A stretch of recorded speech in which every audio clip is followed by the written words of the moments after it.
Welcome to the Fantasy Fangirls Podcast, where two sisters dive deep into beloved fantasy lore, character themes, theories, and more. I'm Lexi, older sister and fantasy lore nerd. I'm Nicole, younger sister and romantic at heart. And today is the day where we are kicking off our deep dive of Onyx Storm by Rebecca Yarros with episode 1 as we cover the prologue through chapter 6. But before we begin this epic deep dive, please listen closely to our spoiler warning. All of our episodes include spoilers for the entire Empyrean series, including all of Fourth Wing, Iron Flame, and Onyx Storm. That's right. Even though this episode 1 focuses on the prologue through chapter 6, we are pulling in themes, foreshadowing, lore, and other tidbits from the entire book. So if you have not finished Onyx Storm, we love that you're here, but this deep dive episode is not for you yet. So, if you don't know why my guy, Professor Grady, takes a serious no dive out of the gate in this book, then please go finish Onyx Storm. We will be here when you're done. Also, if you are new to Fantasy Fangirls, first of all, hi, we're so happy that you're here. Just want to let you know you don't need to listen to all of our Fourth Wing and Iron Flame episodes to dive right into this. You'll quickly catch up on the jokes and such, though if you do want more Empyrean content, you have more than 60 hours of it to go back and listen whenever you want. Next, we at Fantasy Fangirls are adults who say adult things about adult books. In other words, friends, this podcast is rated R. We get a rise and shine finger bang this episode, and I will take every minute to highlight the delicious lines that come with it. So please do be mindful of those little listening ears. Additionally, we are so excited to see you at upcoming live events, but I guess first of all, we should probably address that, oh my God, we interviewed Rebecca Yarros at the Onyx Storm Denver tour yesterday. We are recording this episode several days before the interview, so we can't refer to it yet, but wow, just wow, what is this life? Preemptively celebrating. We will also be at Romantasy BookCon in Los Angeles this February 20th through 22nd, where we cannot wait to do an Onyx Storm live show, speak with incredible authors, and of course, see many, many of you. We'll also be featured guests at Enchanticon in St. Louis, Missouri, August 15th through 17th, and back at the Dragon Gauntlet in Boyne City, Michigan, September 12th through 13th. Then Romantasy BookCon again, this time in Orlando from October 23rd to 25th. Check out our website for more information and tickets to all of these events. Last thing before we jump into this Onyx Storm episode 1, if you love Fantasy Fangirls and want more Empyrean themed events, more content, more community, and just so much more all around, please check out Fantasy Fan Club. We have 3 membership tiers that you can join. Number 1, the Cadets, which includes access to our Boppin' Discord, where we're all just freaking out about this book. You also get live Q&As from Lexi and I, a book club with exclusive author interviews, like this month where we are interviewing Callie Hart, who wrote Quicksilver for our Quicksilver book club. You also get trivia, community events, promo codes for live events, plus 20% off all merch. That is for $6 a month. Or you can join the Dragon Riders, which includes everything from the cadet level, plus early access to ad-free episodes, our full episode outlines, and special voting privileges. That is for $10 a month. Then we have our Iron Squad, which includes everything from the previous 2 tiers, plus lots of behind-the-scenes content from Lexi and I, a welcome gift, giveaways, a private Discord channel that is just popping off like crazy as we're speaking right now, and your name shouted out on the podcast. That is for $25 a month. Join the party at fantasyfangirls.com/fan club. The link is also in the show notes. And really and truly, thank you so much for supporting us as we've turned this podcast into our livelihood and literally a dream come true. It's all because of you. And now it is time to meet with the scenarium. Dun, dun, dun. To start off every episode, Nicole does us the honor of summarizing what happens in this stretch of chapters. So take a seat and listen up, because Battle Brief is in session for the prologue through chapter 6 of Onyx Storm. Prologue. Our story starts off right where Iron Flame ends, with Zaden sneaking out of bed for a midnight rendezvous with Jack fucking Barlow. Violet, not in the mood to be left out of yet another secret, follows Zaden into the depths of Basgiath dungeons while eavesdropping on the oh-so-secret conversation, and Darna drops some juicy new details about her magic. It feels different when she changes colors. Oh, and she can roast Venin. Cue Lexi screaming right here, and then basically shuts up about it for the rest of the book. Cool, Andarna. Meanwhile, Jack fucking Barlow is explaining to Zaden that his control over his Veninism won't last, and he might as well just turn Violet in before she ends up having matching "I just got drained by a Venin" tattoos with Dane. Chapter 1. 2 weeks later. Violet and Tarrant are flying patrol with fellow squad mates, and brr, it's cold in here. There must be some venin in the atmosphere. There isn't. After nearly colliding with Iotrim and Riddick, who almost take an early exit like Dylan, Iron Squad goes to report on their mostly uneventful patrol. They report to Aura and Ewan, who are the two biggest douche canoes, rowing down a river of self-inflated importance, unwilling to share any additional info with, quote, a bunch of deserters. Guess they'll all be ignorant to the part that they saved their asses last book, but it's fine. Imogen pulls Violet away and informs her that maybe she should find a new bed to warm, to which Violet gives her a very polite, very demure, fuck you. Violet meets up with the rest of her squad's second years at the Infirmary, where they're ready to have a chill day visiting Sawyer. But in the middle of giving Sawyer a pep talk, a scream pierces the air. The Venin are in the walls. Dun, dun, dun. Chapter 2.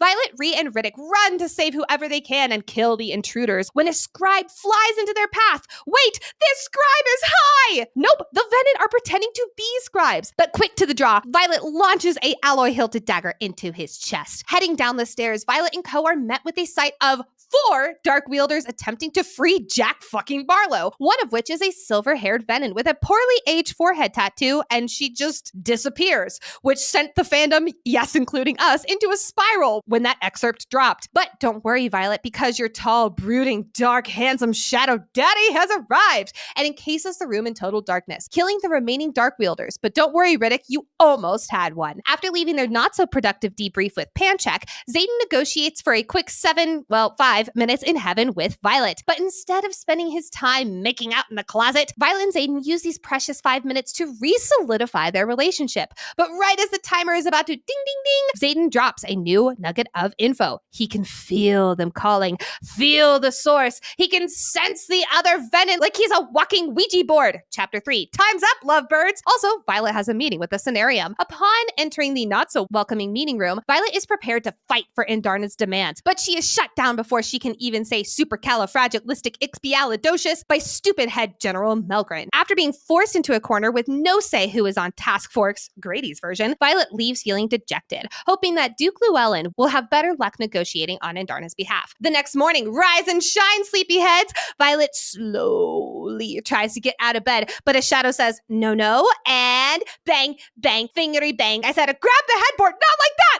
Bang! Chapter 4. Realizing Zaden in a moment of losing control, channeled from the headboard, Violet attempts to talk Zaden off a ledge. 'Tis but a scratch. After a quick post-intimacy politics chatter, this is Lexi's dream, Big Brother Brennan decides that it is now the perfect time to knock on Little Sis's door. While everyone is squabbling in the hallway, Big Sister Mera arrives, so she wasn't off doing shady shit or abandoning her family. Phew! Glad that Iron Flame theory is debunked. After Mera gives Violet the rundown on new runes, everyone scatters, leaving the Sorrengail siblings to bicker about everything. Mera drops the bomb. The Oration wards only have 6 months until total failure. 6 months? Time to activate plan. How much treason is too much treason? Chapter 5. Later in the gathering hall, right as the second squad tea is getting piping hot, the first years come rushing in. Someone is trying to start Fight Club in the courtyard, but apparently everyone is talking about it. Rushing to the quad, Violet and co are met with the sight of Aura Binehaven, challenging a flyer in a 1-to-1 challenge. Pulling on his big boy wing leader pants, God fucking damn it, Dane steps in to take the challenge on behalf of the flyer. But Aura is only wanting to face the strongest Oration rider, so Violet steps forward, ready to lightning fry her ass. Chapter 6. Violet pulls a grade A revolutionary speech out of her hat, just in time for the professors, who have been watching this like a reality TV show, to step in and tell everyone to scatter. Time for a quick politics check-in, because Brennan and Llewellyn have some good and not so good news to share. Not so good? Prince Halden is here, and he is one stone's throw away from fucking up everything, which causes Violet to stare like a deer in the headlights. Not the ex-boyfriend! Speaking of Halden and the scenarium, only 3 of Andarna's demands got a passing vote. Oh, and His Grace Zaden Ryerson is now the 16th Duke of Tyrrendor. So, with Plan A failing, that only leaves Plan B. Who's ready to commit some treason? Me! Oh, Nicole, that was absolutely fantastic. And you know what, friends? This episode is sponsored by Squarespace. We all know that an effective website is essential to the success of small businesses, and starting that process can be really overwhelming. But luckily, Squarespace has had our backs for all of our website needs. Squarespace simplifies the entire website creation process. Start a completely personalized website with a new guided design system, Squarespace Blueprint. Choose from professionally curated layouts and styling options to build a unique online presence from the ground up, tailored to your brand or business and optimized for every device. Woohoo! Easily launch your website and get discovered fast with integrated optimized SEO tools so you show up more often to more people and grow the way you want. Plus, for people who sell products through their website, Squarespace makes checkout seamless for your customers with simple but powerful payment tools. Accept credit cards, PayPal and Apple Pay, and in eligible countries, offer customers the option to buy now and pay later with Afterpay and ClearPay. Go to squarespace.com for a free trial, and when you're ready to launch, go to squarespace.com/FFG to save 10% off your first purchase of a website or domain. All right, writers, it's time to don our signet power and discuss key insights, character analysis, lore, foreshadowing theories, and so much more. I'm so excited! But first, we need to talk about this beautiful dedication. Quote, to the ones who don't run with the popular crowd, the ones who get caught reading under their desks, the ones who feel like they never get invited, included, or represented. Get your leathers. We have dragons to ride. Oh my goodness, I just get chills every time I read this because it speaks to so many of us. Rebecca Yarros commented on the dedication in her Good Morning America interview, saying, quote, I was the kid that was caught reading under desks in school and made fun of for being smart and things like that. I think that with the chronic illness representation, it's so important for people to feel seen. And that's what the dedication is for people like me so that they can feel seen. I genuinely believe one of the biggest reasons the Empyrean series is so popular is because it does make so many readers feel seen. And so importantly, its main character has Ehlers-Danlos syndrome, and we're right there with her as she overcomes the challenges and others' perspectives of her that come with it. This series is all about embracing who we are and persevering, standing up for ourselves and what is right. And that truly speaks to the hearts of us readers. It also ignited a love for reading for so many of us who haven't had fun with books like this since we were kids. And now it's like, who cares if we're lost in our silly fantasy world with dragons? Let's ride! And I also think that so many of us feel connected to Violet. She was the bookish, quiet sibling. She wasn't cool or famous for warfare like her siblings. She was huddled away and tried to be fixed, as we learn later on in this book from Asher and getting dedicated to Dune. But look where she is now. She is the most powerful dragon rider on the continent. And at the end of this book, she's the Duchess of Tyrrendor. She's a badass. It's a reminder for all of us readers that who we used to be does not have to be who we are or where we are going. And yet, you as you are right now still have dragons to ride. Okay, let's really dive into this book, shall we? Let's have some fun here. Let's go ride our dragons. Let's go talk to Jack fucking Barlow. Ow! Oh man, well let's start with Onyx Storm. It gives us our first prologue of the series. And I absolutely love that it's Violet's POV from the final chapter of Iron Flame, which was Zaden's POV as he gets out of bed and goes to talk to Jack. After he wakes up from the nightmare reliving how he turned Venin, Zaden's fingertips trail over Violet's cheek as she sleeps. He whispers, I love you, and gets out of bed, dresses quickly, and silently, maybe not so silently, leaves the room to go down to the dungeons and talk to Jack. He moves unseen in the shadows. Remember how his signet power has increased since turning Venin. He sidesteps two drunken infantry cadets, then slips past the yawning guard at the entrance to the interrogation chamber. Now let's switch to Violet's POV in the prologue of Onyx Storm, where the story begins with her following Zaden after waking up when he leaves the room. Haha, not so sneaky, huh, Zaden? I love that the opening line of this book is, quote, where in Malik's name is he going? Given the role that gods play in this story, it makes so much sense that the first line of this book is referencing a god. It just so sets the tone for the role of religion that is really heavily introduced in Onyx Storm. That's such a good point. Even on my first read, I noticed how much more deity references there are from the get-go than we've previously gotten in the other two series. Yes, there were definitely gods, but they were not mentioned nearly as often as they are now. Yeah. Yes. I also love how there's this extra insight that we never really got to know in the final chapter of Iron Flame. You mentioned like passing the 2 drunken infantry cadets. Violet passes those 2 as well. Like it's just all these little layers. It's knowing now as we reread that final chapter of Iron Flame that Violet was right behind him. I love that little extra insight, even though there's not really any hint to knowing that Violet's there. Trust me, I checked the last chapter of Iron Flame, but it's so fun to reread with that little extra context. And then the only way she knows where to go is the pull of their bond, because after all, he's enveloped in shadows. And remember that the reason he left the safety of their room was to go talk to Jack about how to cure this. When you mention she's only able to track him through their bond, this is also foreshadowing for when he later is teaching her and he's like, you need to know how to find me. You need to know how to kill me, which we'll get to that later. Well, she's always been able to do that because remember at Samara last year. Exactly. It's connecting that to now a deeper meaning of you'll now know where to find me. Zaden's gone at the end of this book. Would she be able to track him through that? I don't know. That's a far distance, but that's something I'm going to watch out for on this read. Other things we learn about in Violet's POV that answer this fandom's year-long questions from Zaden's POV. Number 1, when he was around everyone waiting for Sawyer to get out of surgery, Zaden had to keep his head down so no one would notice the faint red circles around his irises. So nope, they haven't faded yet, and he has to be really careful not to be noticed. Number 2, we also find out that Bodhi and Garrick guarded him to help ensure no one noticed, confirming for us that Violet is not the only one who knows Zaden has turned Venin. Bodhi and Garrick learned quickly too, but the 3 of them are the only ones who know for now. First up, what I would have given for that conversation, like how did they react? I see Garrick being livid. Like he snaps at Zaden quite a bit throughout this book because he's pissed at what he did. And I see Bodhi just being purely shocked. Yeah, me too. Me too. I imagine when they saw Zaden after the battle and they're all, making sure that each other is alive, that's when they noticed the red. And in a twisted way, it's really sweet that he can't hide the secret from his best friends. And instead of shunning him, they immediately go into bodyguard mode to protect him. Yeah. It's also interesting having Garrick and Bodhi being the first to know, given that these are the top 2 contenders for, at the end of this book, who turned quote, brother. Oh, I can't wait to talk about the possible new brother at the end of this book. I know we don't want to get ahead of ourselves, but there is a really good argument for Arik being the new brother too. Don't worry, friends, though. We will talk about all of this at length, just not in episode 1. We have too much else to get through. When we first read that Bodhi and Garrick found out about Zaden, we were shocked because fully thought that Violet was going to have to keep this secret under lock and key again.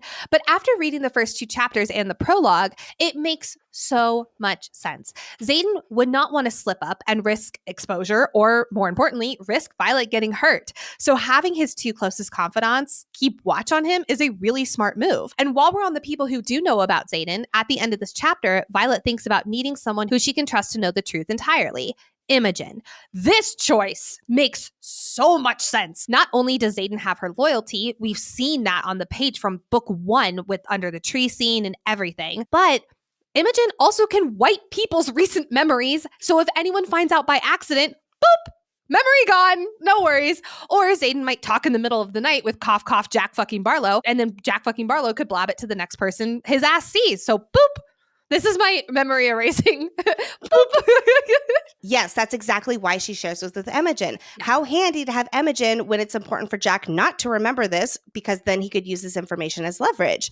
Also, I love how this book opens with Violet needing to get Imogen to wipe a memory, and the book ends with Imogen telling Violet she wiped her memory because Violet told her to. It's such a full circle moment. Oh, I love that. I didn't even think about that. Now, because Andarna name drops Cure, which is Bodhi's dragon, Crod, which is Garrick's dragon, and Imogen's dragon, Glain, let's do a quick reminder about what these 3 dragon names mean. And really quickly, for consistency's sake, we are going off the pronunciation that is done in the audiobook. Cure, Bodhi's dragon, means to place, to put, to add. I'm not really sure how that ties into Bodhi quite yet, but I'm excited. Crod, Garrick's dragon, means pain or torment. That's concerning. And Glain, Imogen's dragon, means clean or pure. So that makes a lot of sense with like puring or cleaning off someone's recent memories. That's how I take it, at least. Me too.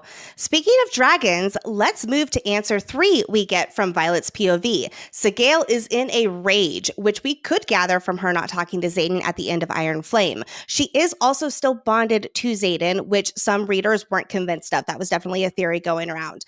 Taryn is, unsurprisingly, pissed and also sad. Number 4, Violet is not afraid of Zaden and she trusts him. There was a question mark of why she would be willing to sleep beside him, knowing he's Venin at the end of Iron Flame. And it's addressed quickly here and will be a theme throughout the whole book. Zaden belongs with Violet, mine, and she knows he would never hurt her. Being Venin doesn't change who he is in her eyes. But in his eyes, we can already tell that there is quite a change.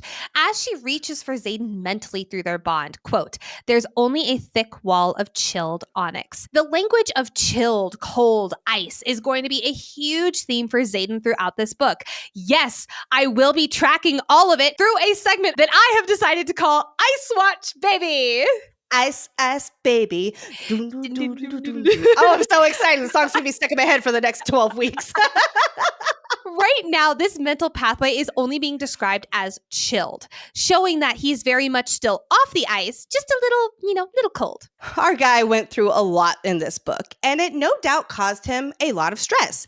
And listen, we all have stress, and there's a lot of different ways that everyone likes to manage it. But stress management is not a one-size-fits-all thing. For me, Ritual has helped so much. Start your morning with Ritual's Stress Relief. This product uses first-of-its-kind technology to support the body's natural cortisol response so you can take on the daily struggle. You know what I took this morning? My Ritual Stress Relief. We have a long day of recording ahead, and that was a needed thing this morning. I also took my new probiotic from Ritual as well. And here's what I love about Ritual. They not only are really pretty, which I never thought I needed in vitamins, and they're also really good for you, but they also are yummy. Like I took my probiotic this morning and it was like, it's almost like peppermint and I loved it. It was great. Stress Relief Bioseries technology is designed to optimize the release of a trio of clinically studied ingredients to help the body manage stress. For maximum effectiveness, Ritual suggests taking Stress Relief in the morning when cortisol is typically at its peak to support the body's natural cortisol response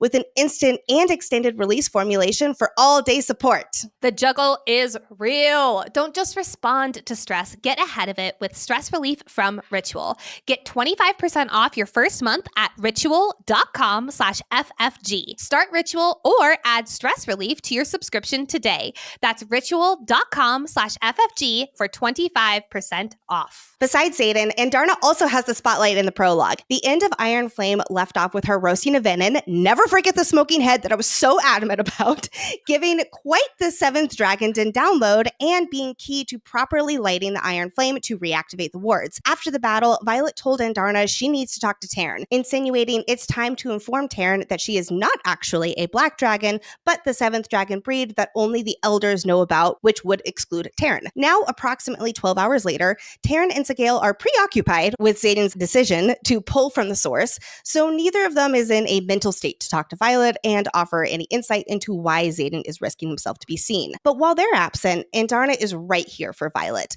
I love their bond so much, and we see it so clearly from the first few pages of this book. They have this emotional, warm and fuzzy connection that is so unique and unlike Violet's relationship with Taryn, as great as that also is in their own way. We've seen this bond between Andarna and Violet on full display since Fourth Wing, like when Violet found out Mera was okay after the Montserrat attack, and Andarna was the only one she wanted to seek out so she could let down her guard and be vulnerable in her feelings. Here, Andarna comforts Violet in her grief with the snow falling, now that her mother is gone and no longer wielding the warmer weather storms prevalent in the Battle of Basgiath, which all this weather and storm talk from the very beginning of this book is major foreshadowing for Theophany's storm-wielding reveal, especially as we'll find out Lilith manifested her storm signet in response to Theophany. What exactly all that means, we will figure out in the deep dive. Andarna's first reaction to Violet regarding Zaden's state is a very Taryn answer. She says in regards to what would Mera do, quote, "She would have already slain your lieutenant and been confident in her choice." Andarna views Taryn as a role model. And while we'll be getting to this later this episode, Taryn can be very black and white when it comes to thinking.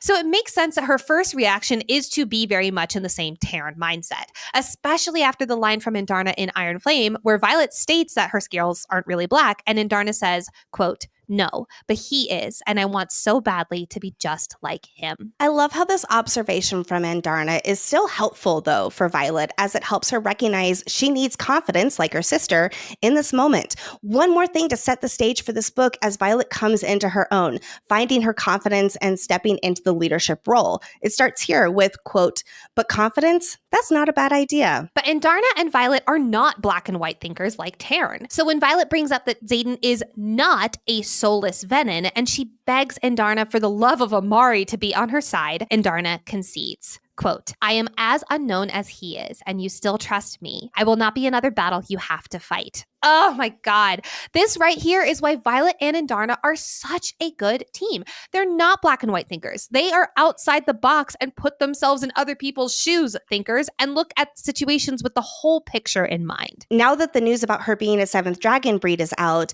Andarna is able to openly long for her family. No more pretending and secrets. She is stepping into this identity as someone different and unique, and with that comes isolation. She wants to find her family and learn more about her den that she belongs to. Again, one more thing to set the stage for this book. This showing of loving support and similar line of thinking from Andarna is quite at odds with Taryn. He is on Violet's side, agreeing to go off on this long journey, even though he says it like he's flying without warming his wings and prep for carrying Andarna longer distances. Like, I love that Andarna's like, "I will be on your side no matter what." And Taryn's like, "I'm going through my own training montage. Isn't that enough for you?" But this unflinching support is not to be seen as faith in Zaden, or as Taryn likes to call him, the Dark One. This really got me thinking because yes, Taryn is protective of his mate. He's protective of Violet. And Zaden disappointed both of them with his choices. So just by being in this position that Taryn is in, it makes sense that he would be pissed at Zaden. But we've wondered endlessly on the podcast if Naolin turned Venin to save Brennan.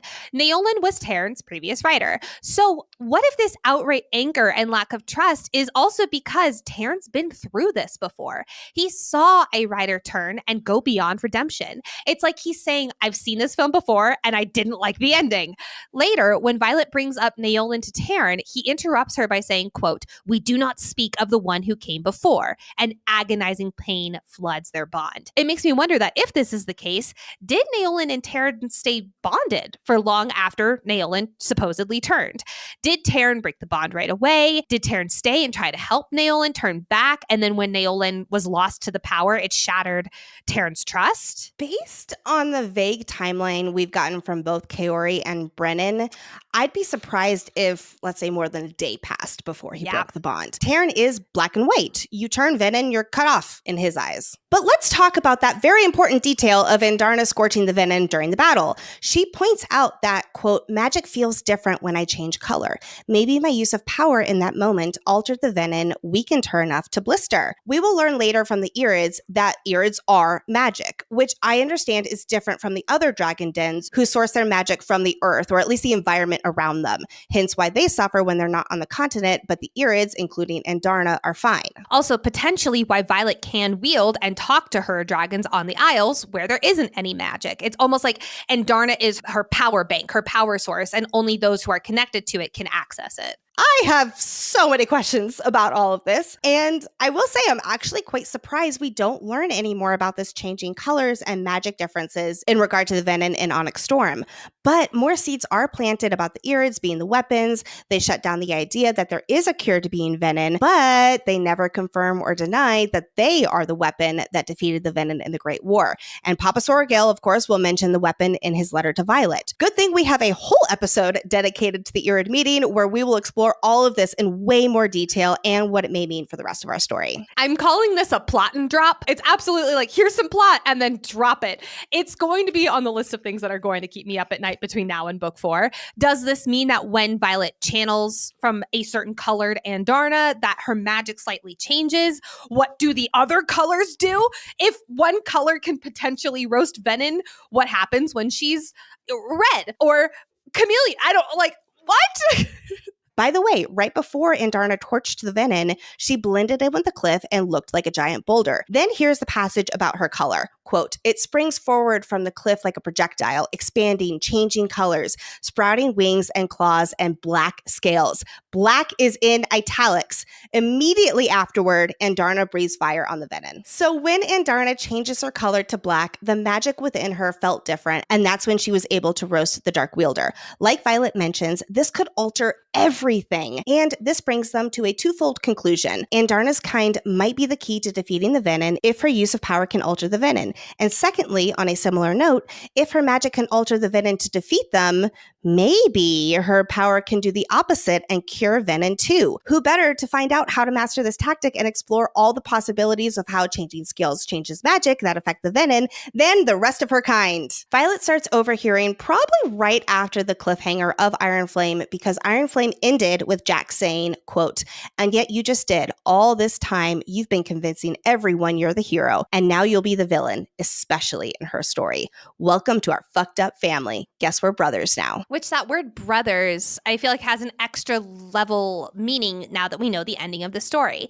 Zaden refers to the newly turned initiate as brother. Now, is this like once you've reached a certain level, you start using the term brother? Like once you become an ASIM, you're officially inducted to the frat, and that's just how you refer to your fellow Sage team members now? I don't think it's so much like that as it is a term just embraced by Venin. And Jack is proud to be a Venin, so he embraces this concept of Venin family that the Sages and Mavens peddle, whereas Zaden only uses the term because he's accepting that he is indeed one of them. So then we get the first thing that Violet hears in the prologue of Onyx Storm, and that is Jack telling Zaden, quote, "You can fight it all you want, but that power streaming through her veins, there's a reason the higher-ups want her. A little brotherly advice, fall in line and find someone else to fuck." Oh, this right here. So we know from Theophany later that she wants her as her pupil. Is this because Violet is the strongest rider of their generation and they want that wildly powerful weapon on their side? That's what I'm thinking. Now, a few other questions, though, is it could be yes and to these as well, though. Is there a specific mission that Violet needs to go on? Is she wanting closer access to Andarna? Or is it what we guessed in the predictions episode as well? Like, is Violet the super juicy power source that would sustain them more than the Earth ever could? Is it D, all of the above? I wonder if the prophecy with Violet having multiple paths, and that's why she couldn't get fully dedicated to Dune, also might play a role in why the Venin want her, especially Theophany, who is hell-bent on taking Violet as her pupil for herself. She had been a high priestess after all. Anyway, we'll be talking a lot about why the Venin want Violet throughout this deep dive as we pull out reasons from the pages and discuss theories. Now, Jack admits later that he isn't fully privy to all the info of the Venin because they have rank, like within the Navarian military. But he does say to Zaden, quote, "Who knows, they might let her live just to keep you on a leash," which implies that they might eventually kill Violet. Is this the actual answer? Like they want Violet to kill her? Or is this just Jack running his fucking mouth about plans he has no idea about? I'm leaning towards the latter because it's Jack. I kind of think he wants her dead so badly that it's his own wishful thinking.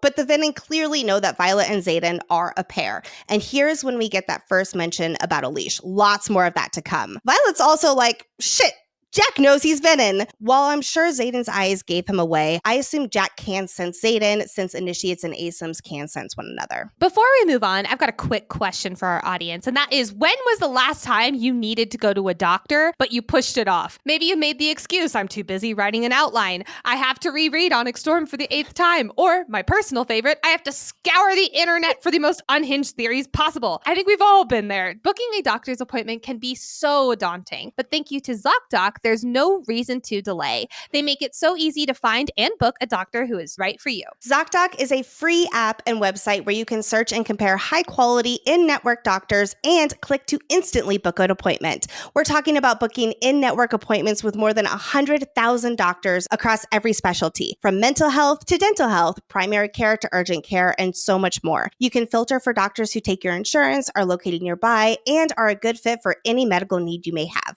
My favorite part of ZocDoc ZocDoc is the ease of scheduling. Once you find the right doctor, you can use their actual appointment openings, choose a time slot that works for you, and instantly book a visit. Appointments made through ZocDoc can also happen really, really fast, typically between 24 to 72 hours of booking. You can even score same-day appointments. We use ZocDoc and you should too. Stop putting off those doctor appointments and go to ZocDoc.com/FF to find and instantly book a top-rated doctor today. That's ZocDoc.com/FF. ZocDoc.com/FF. 2 weeks later. Sorry, friends, I'm not as good as Nicole at that. But anyway, it's 2 weeks later. Let's set the stage for what's been going on these past few weeks since the Battle of Basgiath. The scenarium, which is the King's Council that includes the highest aristocrats from each province, is currently on the 4th day of unprecedented peace talks with Poromil as the two kingdoms negotiate terms to ally and fight against the Venin together. So it's clear that the secret's out about the Venin, and instead of hiding behind the Navarian wards, it's time to work with Poromil against the common enemy for the sake of humankind.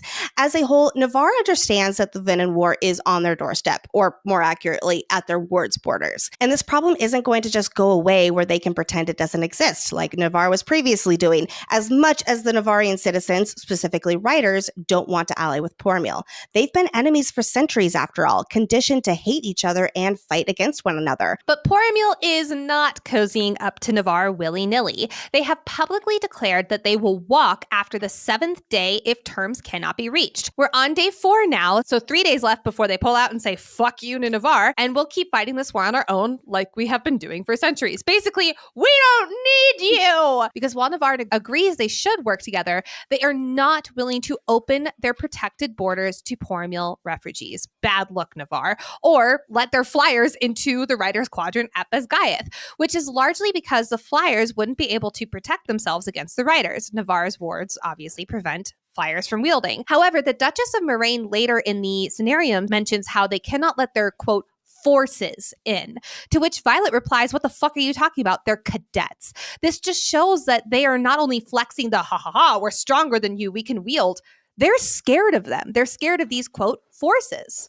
So Violet has a separate agreement with Viscount Decaris. Quick pause on who he is. Decaris is the heir to the Poromil throne and Kat's uncle, who we met in Corden last book.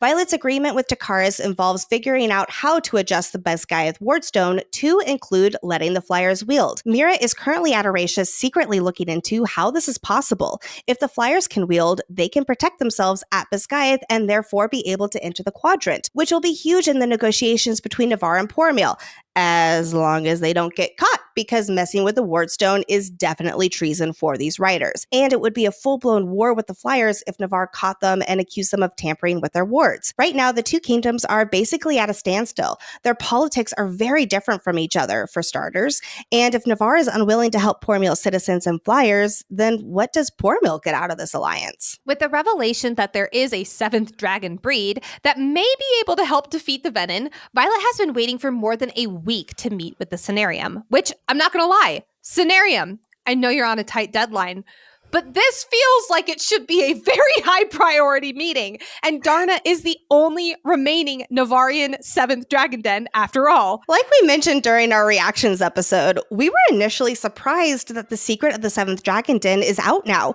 but it does make a lot of sense because, for one, there needed to be an explanation for the wards reactivating, and Violet thinks more along the lines of Lyra. It isn't in anyone's best interest to hoard this knowledge and keep it secret. Number 2, in the prologue, she and Andarna come to the conclusion that the 7th dragon breed could alter everything. Andarna uniquely can roast Venin, and her den may be the key to defeating Dark Wielders. Plus, Violet is on a mission to find the cure for Zaden, and Andarna's den may be the answer, so they're willing to do whatever it takes to explore that possibility.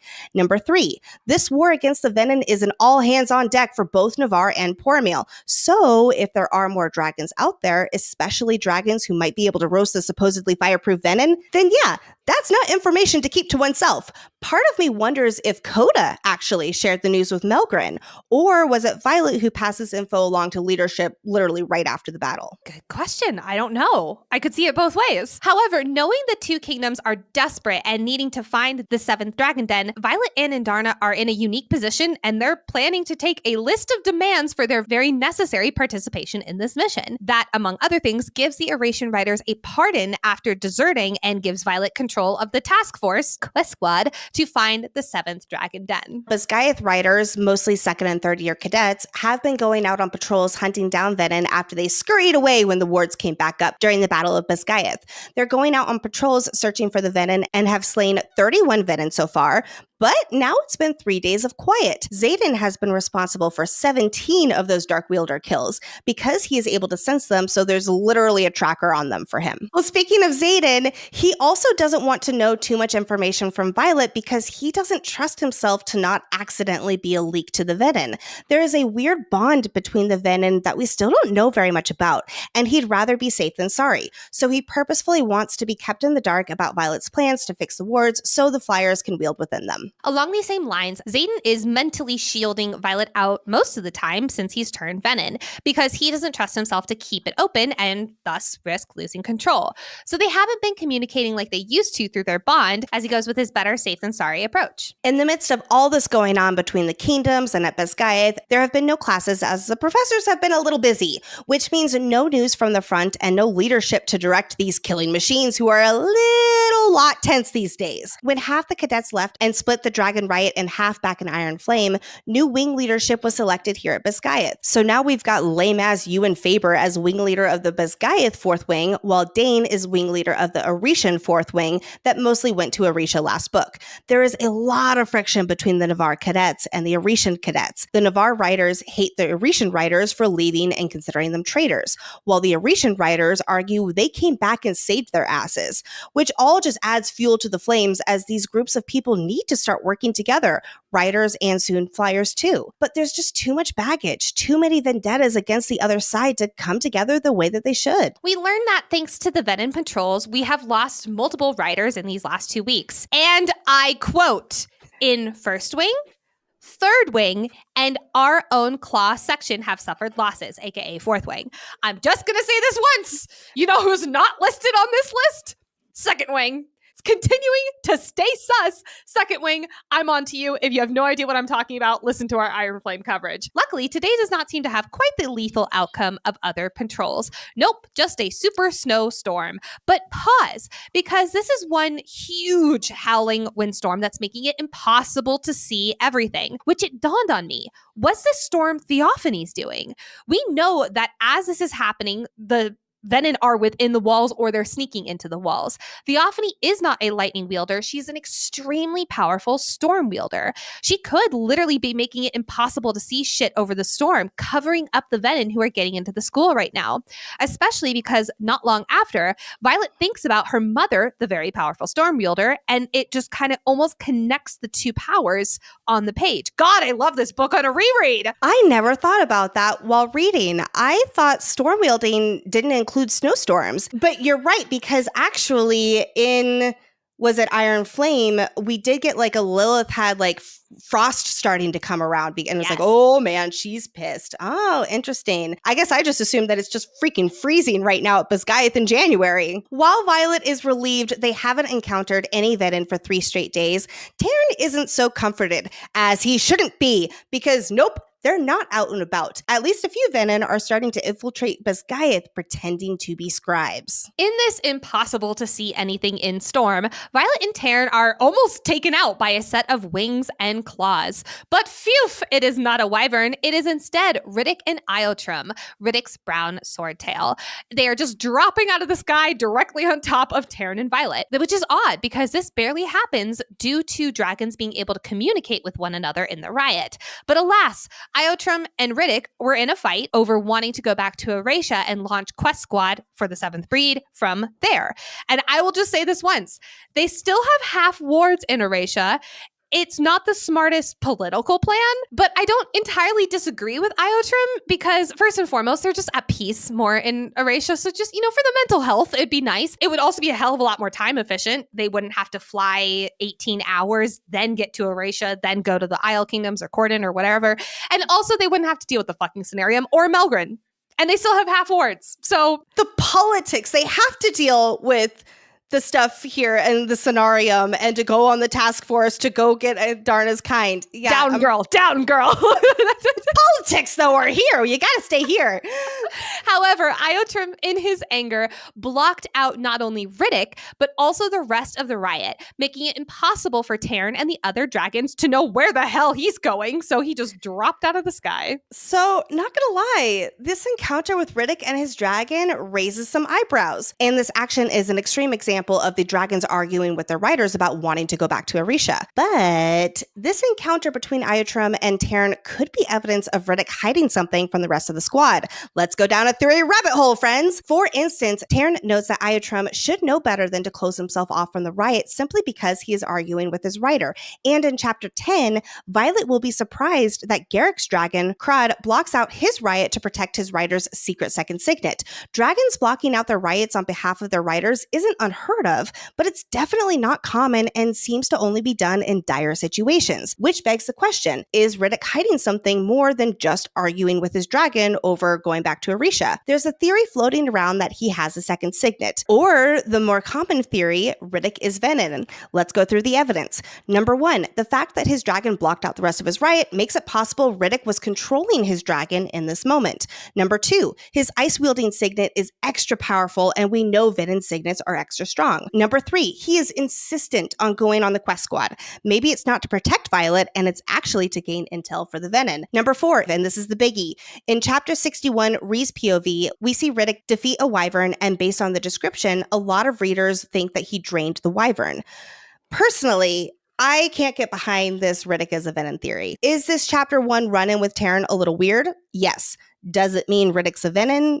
No, because all the evidence that I just laid out supporting it can also be explained by other things. Like that he is an extra powerful ice wielder who froze a wyvern from the inside out because he's been practicing, hence the wyvern cracking when it falls to the ground, and because he's a good friend to Violet, and how his dragon is pretty young and a little silly like Riddick is. But it is something to keep an eye on as we keep deep diving the book. I'm definitely of the impression this run-in is more to illustrate the start of book tensions between dragon and rider as everyone wants different things. So while there is that want to return to Erasia and leave the hostility of Basgiath, the potential alliance with Boromir requires them to stay here, where they can help the Flyers. And plus, Zaden knows it's in his and others, especially Violet's, best interest to stay within the wards. Right off the bat of this book, we can tell that Violet is taking a very hands-on approach to this mission. She is stepping up so much that when she talks with Imogen later this chapter, Imogen remarks, quote, "I can't wait for him, Zaden, to discover you're leading your own rebellion." This is in reference to knowing that no matter what they will need to find, Indarna's kind, scenarium approval or not, and how she is researching/planning on altering the wards to protect the Flyers and get opportunities for them to protect themselves in the Deadly Riders Quadrant. We will discuss this more later this episode, but it's important to highlight up front that, like it or not, Violet, you are stepping into a leadership role, but she doesn't want the responsibility of leadership, nor does she think she has the leadership mindset. She thinks, quote, "I'm not leading Zaden, Dane, Rhee, their leaders. They inspire and command for the good of the unit. I'm just doing whatever it takes to save Zaden." The reluctant leader trope, which is one of our favorites, will be a through line theme for us in the coverage of this book. And it's one of the reasons this quickly became one of our favorite books of the series. Exactly. Here we are in the book's opening with Violet's initial mindset about leadership clearly laid out for us. She doesn't consider herself a leader. She's not consciously choosing to be one. But soon enough, like literally in a few chapters, leadership will fall upon her and she just needs to step into that role. Unapologetically, Imogen relays that she, Garrick, and Bodhi recommend Violet and Zaden maybe not sleep in the same quarters anymore. It's a clear statement that they're worried for Violet's safety and can't trust Zaden when they're both at their most vulnerable states. Ooh, good foreshadowing there for a second signet. I didn't think about that before. He may not have done anything to provoke this since he turned Venin, but the simple fact that Zaden is Venin and cannot be trusted to stay in control is eye-opening, especially from his closest friends.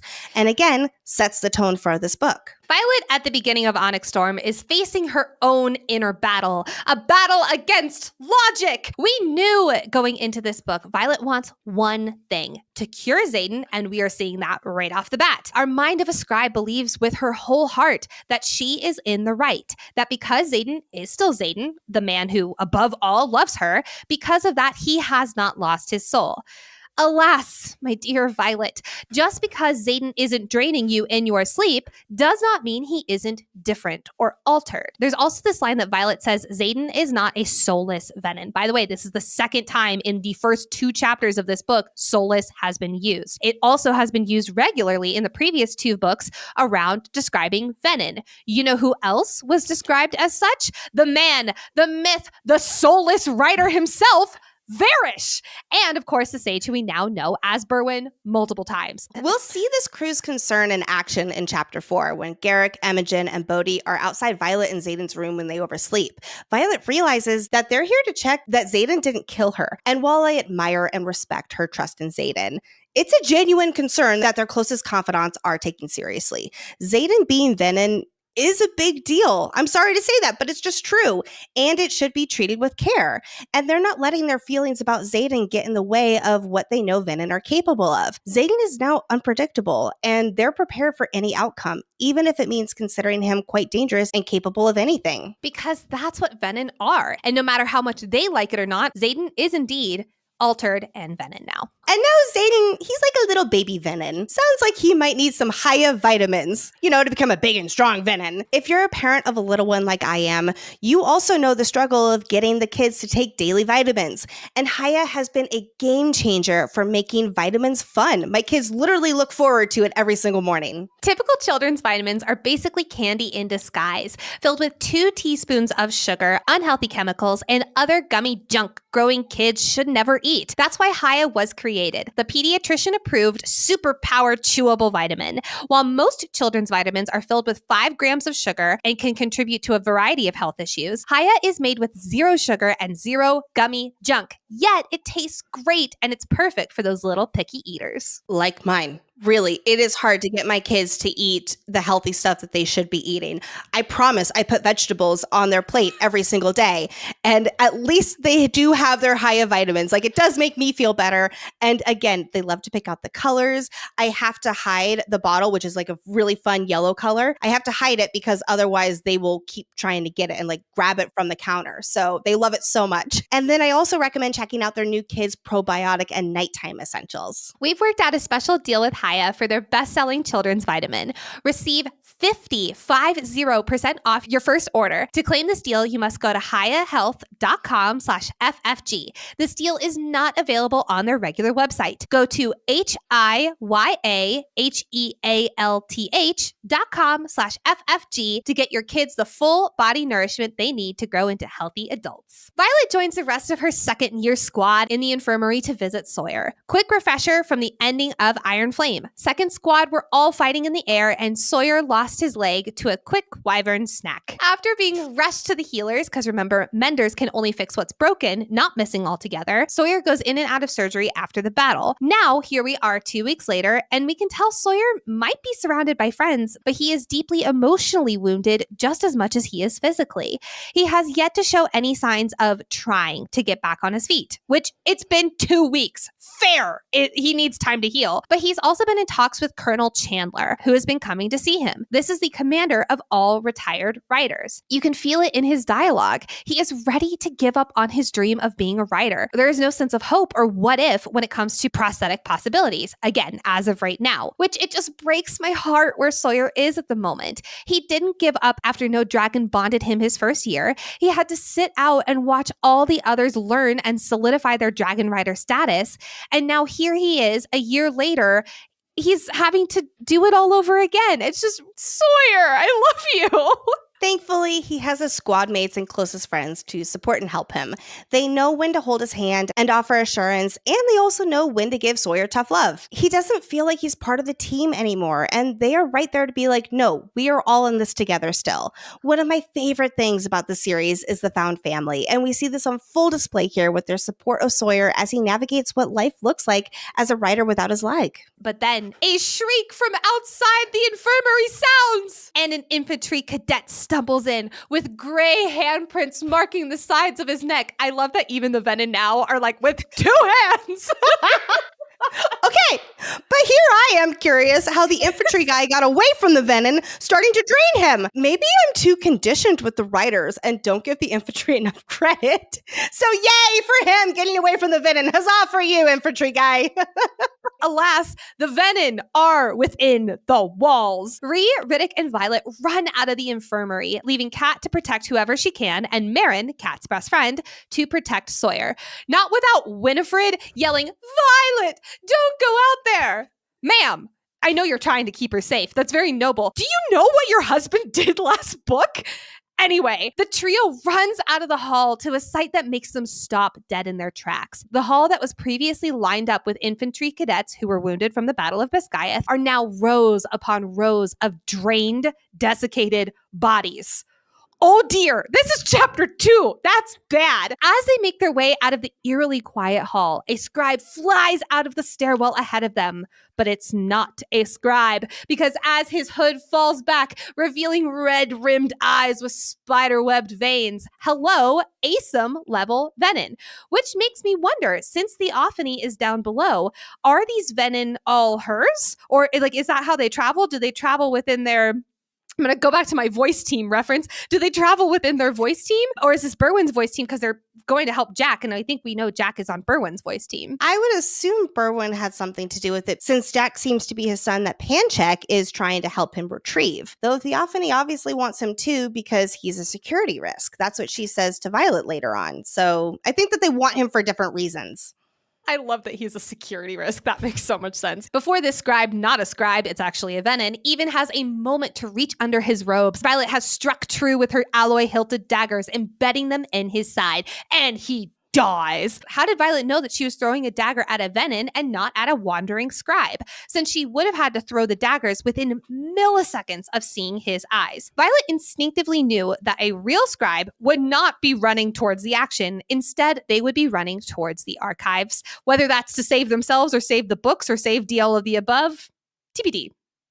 I think books. In chapter 1, Violet and Imogen were walking through the crowded tunnel where the overflow of now dead patients are. And we got this observation, quote, "I spot a group of hooded scribes moving among them, no doubt still working to get accurate accounts of the battle." The way that they were silently doing this, and for how fast all these patients were drained, I think it's safe to say that these scribe-disguised Venin were draining them as they moved among these patients.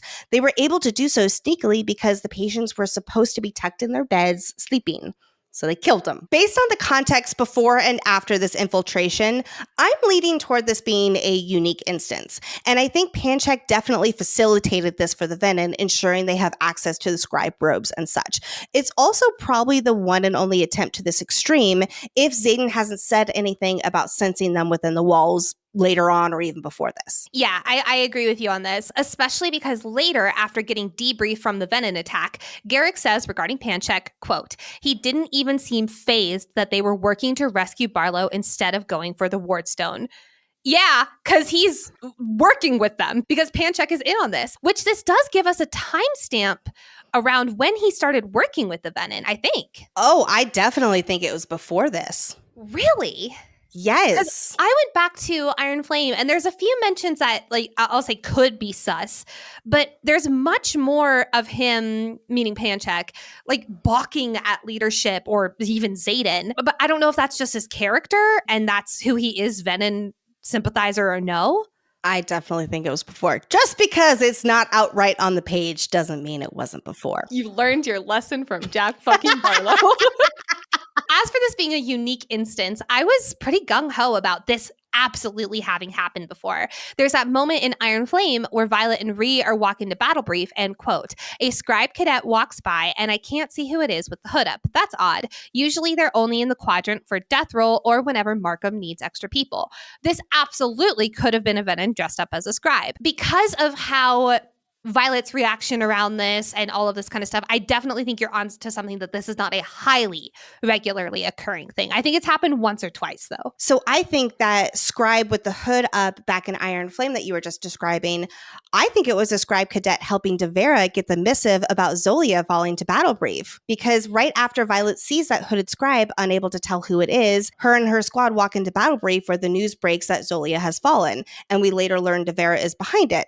Maybe it was even Justinia helping her since she's catching on. But I believe that there are Venin lurking within Basgiath that specifically target the scribes. Never forget Nausea and how he's always asleep. Yes! He's being drugged, I swear. Poor guy. Jack will share in chapter 12 that if you've never wielded like scribes, you would need instruction to know how to pull from the source. And he also will say, quote, initiates, ASIMs, we're all traceable to one another, but the Great Hall could fill with sages and mavens, and I'd never know. Neither would you. Makes you wonder who's been channeling here for years, doesn't it? Who's been trading information for power? So it's not out of the question that there is a scribe who's also a higher up Venin hiding in plain sight, who may even be recruiting scribes and teaching them how to become Venin. However, it's not in line with scribe behavior. Could there be a few who lust after that kind of power? Absolutely. But the want for power is not within scribe values. Like, for instance, I could see infantry being far more susceptible to wanting to turn as a power grab. So I'm leaning toward this infiltration being one that Pancheck helped them with, and the Venin disguise themselves as scribes because they're the easiest to hide in plain sight with their quiet demeanor and hooded robes. Our trio runs towards a stairwell, and after the question of up or down is asked, a shout is let out from below. Looks like that question answered itself. As Riddick says, quote, great. Down the stairwell to the torture chamber where an untold number of freshly fed dark wielders wait. Good times. I have to be honest, I don't think the Hufflepuff in me would have the courage to do that. I would go hide somewhere else. I would need to compartmentalize real hard if I was doing this. As they run down the stairs, they hear metal clanging and the Venin yell, quote, stop playing with your kill and help us get this door open. And it dawns on Violet that they've come for Jack fucking Barlow. This Venin rescue mission for Jack begs the question, why do they need... Why? It's always how my questions about Jack start. Why do they feel the need to rescue him? We don't get confirmation, but there is that line from Theophany in chapter 58 where she says, quote, I won't make the same mistakes with you Berwyn made with Jack. He spills his sage's secrets too easily. So while there is probably an added layer to why these higher-ups want Jack back, I think the main reason is to shut him up from spilling too many Venin secrets in Basgiath custody. Let's do a quick meet the Venin of this antechamber. 2 Venin are dressed as scribes working on the cell door for Jack. We can also assume that these are 2 of the scribes who were probably freshly feeding that Violet and Imogen saw earlier. There's a female who has short blonde hair and a ruby-hilted sword who is held up to the guard. I searched both books for anyone who we know who has short blonde hair. She also has like high cheekbones and I could not find anyone. So this is a new Venin. And the 4th is at the edge of the shadows. This Venin has a long silver braid and a faded forehead tattoo who looks at Violet, smirks, and then poofs away. Theophany, my girl, welcome to the chat. Again, going back to Lexi's belief, and I'm hopping on this train here with you, Lexi, that all higher Venin can absolutely disapparate. Once you pull from the energy of the world enough times, you almost like unlock the ability like writers can do with lesser magics before they manifest their signet. We will later learn that Theophany was a high priestess of Dune, and when you are dedicated to a particular goddess, your hair turns silver, and when you're a high priestess, you get a forehead tattoo. So much around Dune and the dedication that we are going to save because we have enough to cover this episode for later on in the deep dive. With Theophany now gone, all hell breaks loose. Though it is so awesome seeing our beloved second squad working seamlessly together. They are such a great team. Violet throws daggers but misses because they're too damn fast, and the Venin start to retaliate back. But the ruby sword wielder yells, "Not that one!" We need her, which Violet believes they need her in order to control Zaden. Even though they've definitely never said this is just her assumption, based on what the sage said to her in, quote, her dreams last book. Dreams that we now know are Zaden's. But then the shadows move from the edge of the chamber and explode throughout the room. Quote, in a sea of endless black, I instantly recognize as home. Oh, a band of darkness wraps around my hips and yanks me backward, then brushes my cheek gently. Oh, Zaden. Violet immediately knows that any threat to her life has been extinguished, leaning into the notion that even if he is Venin now, she still trusts him with her life. After all, Zaden isn't like these Venin who are ASUM. Yet. We get a reminder of his rank, which is second lieutenant, and the rank that all Basgiath graduates immediately have. And real quick, let's walk through officer ranks lowest to highest so we're all on the same page. It goes second lieutenant, then first lieutenant, which is what Mera was 3 years out of the quadrant when she was introduced in fourth wing.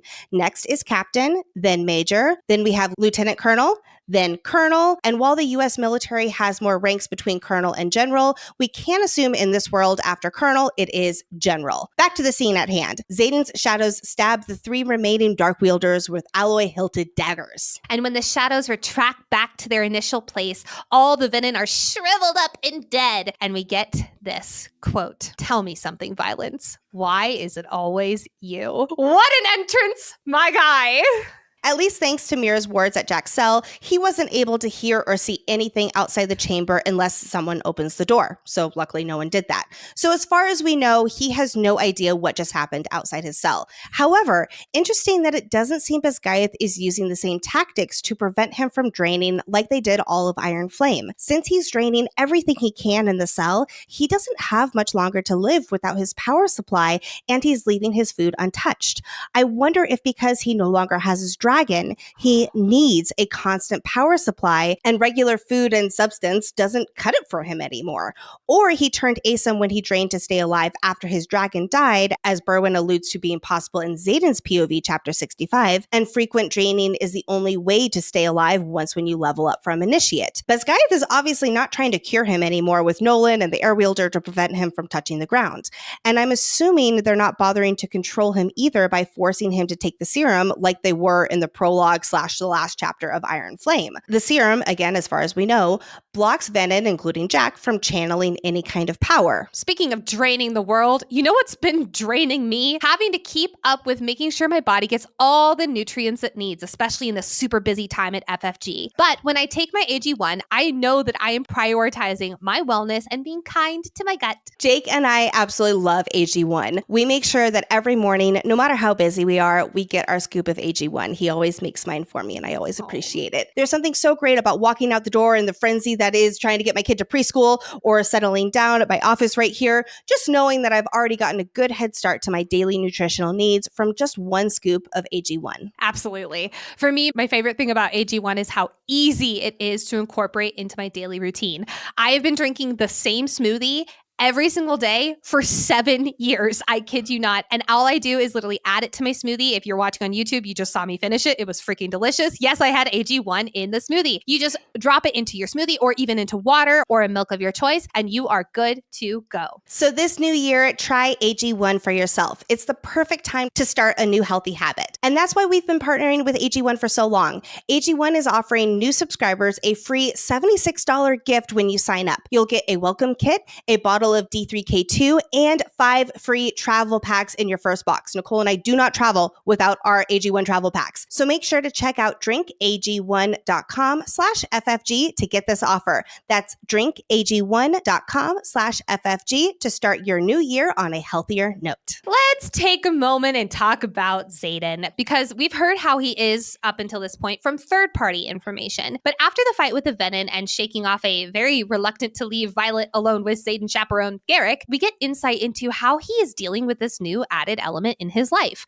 First, he is grateful for his new bodyguards and knowing that what they're doing is important, not just for him, but also for Violet's safety. But damn, does he miss being alone? And honestly, fair. If I was constantly surrounded by people, even if I knew it was for my own good, I would get so annoyed. Like I'm too much of an introvert for that. After he channels all that shadow power in the chamber against the Venin, Garrick, as well as Violet, is understandably hyper aware of Zaden's eyes. The question of, did he channel from the source, is always there, especially in big signet wielding moments like that. But luckily, in this instance, Zaden didn't. That was all channeling from Sigale, baby.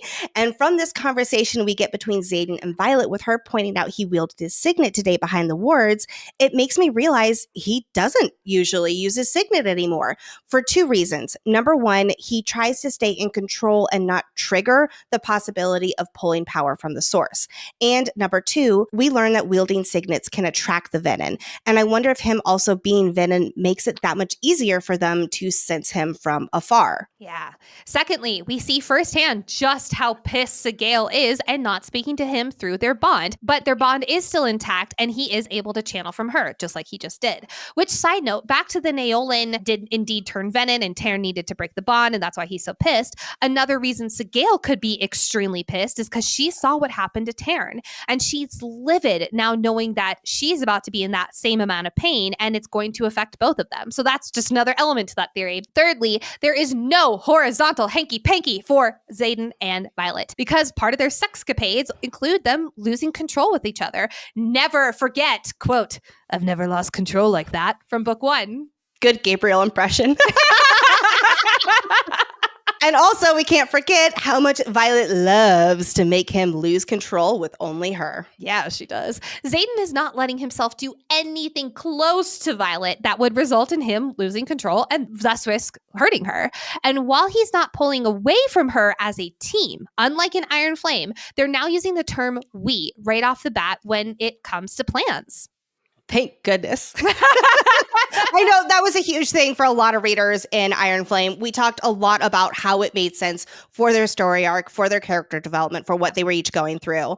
But it is so wonderful to see these two so great together and just fully embracing that they are a couple and that they can overcome anything. However, intimately, Zaden is creating distance between the two of them. For the greater good, but oof, yes. Poor them. Get to that in a minute. Lastly, while Violet might trust Ven and Zaden completely, wholeheartedly based on all her previous data points on how he's never hurt her, he most certainly does not trust himself. This is one of those moments where I really want to take a second and look at things from both sides.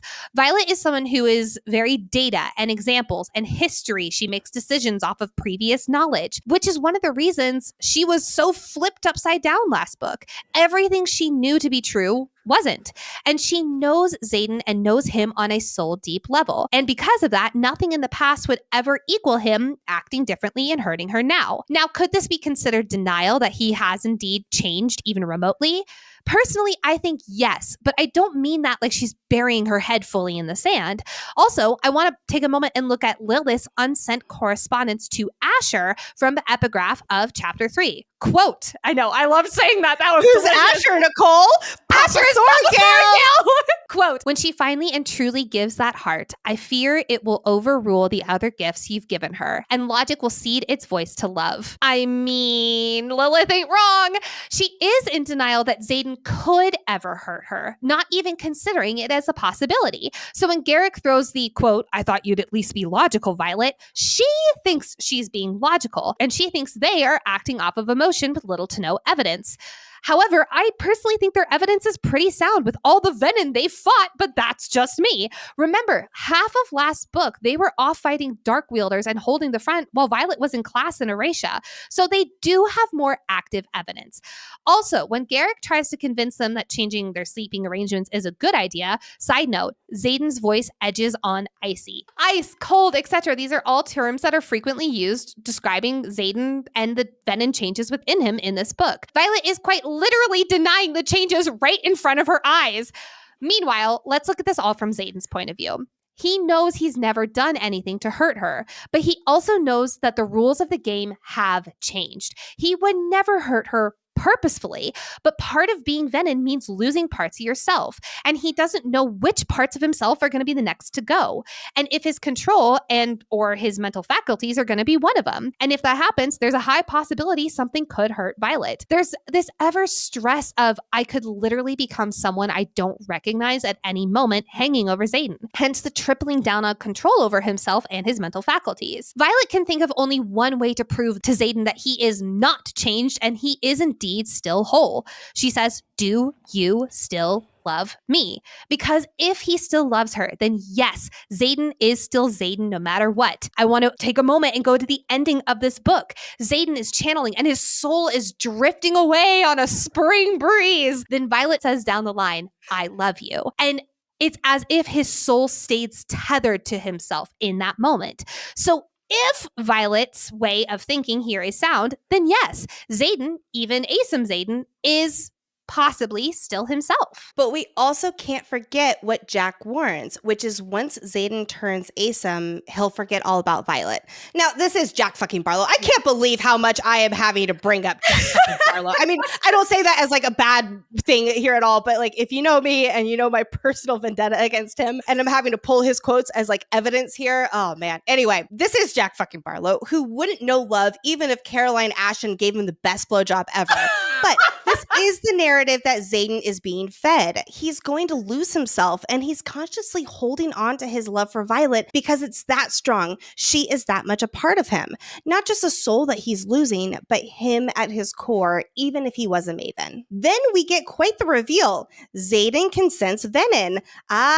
So that's why he's such a good Venin hunter. They may as well have a tracker on them. Which, by the way, I love that this is comforting for Violet. Yes, they were attacked from within recently, but hey, if it happens again, we've got Zaden as the alarm bell. He knows he's changed at a core deep level, as he can feel these Venin calling to him, just like he can feel the powerful source pulsing beneath his feet. We'll keep exploring exactly what that means for Zaden throughout the deep dive, but for now, I want to point out the general consensus that Zaden's soul is no longer his own. Sigale can sense that Zaden isn't whole anymore. Violet doesn't equivalate him to being able to sense the Venin as losing part of his soul, but I think our girl's in a little bit of a denial, as we've been saying. And I'm not blaming her for that. I would be too if I was with Zaden and this was happening. You know, I can fix him, right? More than anything, I'm just obsessed with learning more about this unique Venin magic. There is so much about them that we don't know, where the magic doesn't seem as cut and dry as regular society with dragons, signets, and wards. What's also concerning? That other Venin can sense Zaden. More specifically, any sages and maven among them at Basgiath, like Jack will mention. Jack will explain why they sense each other like this. Quote, again, here I am quoting Jack Barlow. Okay, quote, "When we're new, we're not as adept at hiding ourselves. I'm told it so will be found and raised by an elder, usually a sage, but in rare cases, a maven may take interest. This means that if there is a high-level Venin undercover at Basgiath, which definitely seems very likely, they probably already know Zaden is a Venin, unless Zaden is innately good at hiding himself from others. He's already a master at it with shielding and hiding that he's an intrinsic. All this icy walls that he's putting up, yes, it's definitely to protect himself and to protect Violet, but what if it is also keeping him hidden from being able to be sensed by these other Venin too? Yeah. Moving on to politics. Let's meet the scenarium, shall we? Real quick, they are today's archives topic, so we're going to keep this high level here and go into more detail during that segment. But it's important to know that the scenarium is the highest ranking aristocracy in the kingdom, made up of the 6 provinces' leaders. This meeting also includes Poor Meal provinces, or at least Braverick. So yeah, it's a big deal for Violet to come before them. Thanks to her upbringing with her mom as a highly esteemed general, she recognizes many of the faces, but they are not friendly toward her. Navarre is pissed at Violet and her companions for leaving Basgiath and taking more than half the dragon riot, leaving them, in their eyes, exposed for the Venin attack that came to Basgiath. And while it's not on the page, I wouldn't be surprised if the scenarium's like, look at this mess of yours that we now have to clean up. Violet might know who everyone is, but let's do some quick introductions, shall we? First up, the newbies. The Duchess of Moraine, who has a giant ruby jostling around her collarbone. I am really not trying to get obsessive over Gem Watch. And while I think the gems from last book with like Surrey or maybe even the ruby sword that the Venin earlier had could be crystalline gems from chapter 1 of Fourth Wing that amplify minor magic, here I just think the Duchess of Moraine is showing off her wealth. Then we have the Duke of Chaldeer. This guy's ego makes me feel like he thinks because he's from Chaldeer, he's the most popular guy at the party. He gives me the like, I'm the closest to the highest seat of power and therefore I'm better than you all vibes. We all know who exactly I'm talking about. We all know someone like the Duke of Chaldeer. Then we have the Duchess of Elsum, and last but not least, the Duke of Lucerys. The seat of power of the Deaconshire province is never mentioned outright, but we can still assume they're here. Now, on to some people we do know. General Melgren, the leader of the Navarian army. While he is being quite an ass in this scene because he's pissed at, half of Basgiath, aka his someday army to command, for leaving to Erasia and now claiming to fall under other command. I do want to point out that based off the epigraph in chapter 1, he is in favor of having an alliance with Poor Emil, even if it's temporary. So he's an ass, but he's at least being semi-reasonable-ish. Next, we've got Llewellyn, who we can gather is the current Duke of Tyrrendor, even though that's never said explicitly on the page. Yes. And while we never have met Llewellyn, he is someone we have definitely heard before. He has been secretly representing Erasia for years at the scenarium.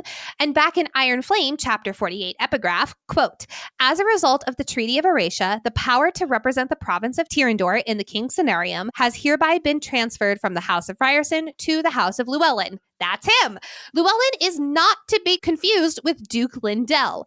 Lindell is the guy who fostered Zaden and Liam and prepped them for the Riders Quadrant. Not gonna lie, we were all confused and we assumed that they were the same person and that Llewellyn was the last name and Lindell was first name. But nope, two different people. These two high-up aristocrats have been working together to help the Marked Ones. And while they're both dukes, Llewellyn is the higher-up duke with the power to represent Tyrrendor, while Lindell is the duke of assumably his own territory within Tyrrendor. Right off the bat, things don't go according to plan for Violet within Darna's demands. Turns out while Violet is allowed to be part of this task force, quest squad, because her 7th Den dragon is necessary to this mission of finding the rest of her kind, Captain Grady will lead this task force. Ah, yes, Professor Grady, who taught RSC in Iron Flame, the guy who teaches cadets to withstand torture and drugs them so that they're cut off from the dragons, and also the professor Nicole is writing for, at least before Professor Zaddy. Apparently I have a thing for professors who turn out bad or die. At first there was Professor Carr, then Professor Grady. Professor Zaddy's gotta be okay, right? Yeah, maybe eventually. But we're not there yet. We will dive into this whole task squad in episode 3 because we have questions about what the hell Captain Grady is doing and if there's ulterior motives. But for now, the reason Grady was selected for leading this mission to find the 7th Dragon Den is because of his experience behind enemy lines, which actually does check out with him being the RSC professor. I wonder what kind of poor meal shit he's been through.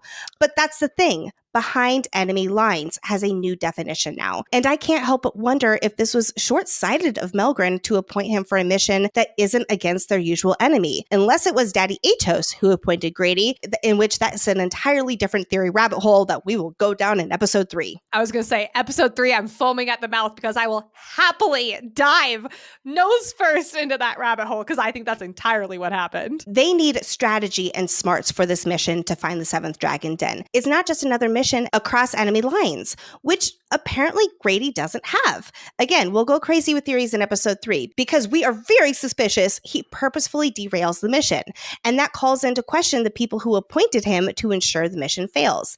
Melgren is issuing this assignment of finding the 7th Dragon Den as a sign of good faith with the Eretian Riot. In other words, the Eretian Riot will stay here at Basgiath instead of splitting their forces again, while this task force goes to retrieve help from Andarna's kind.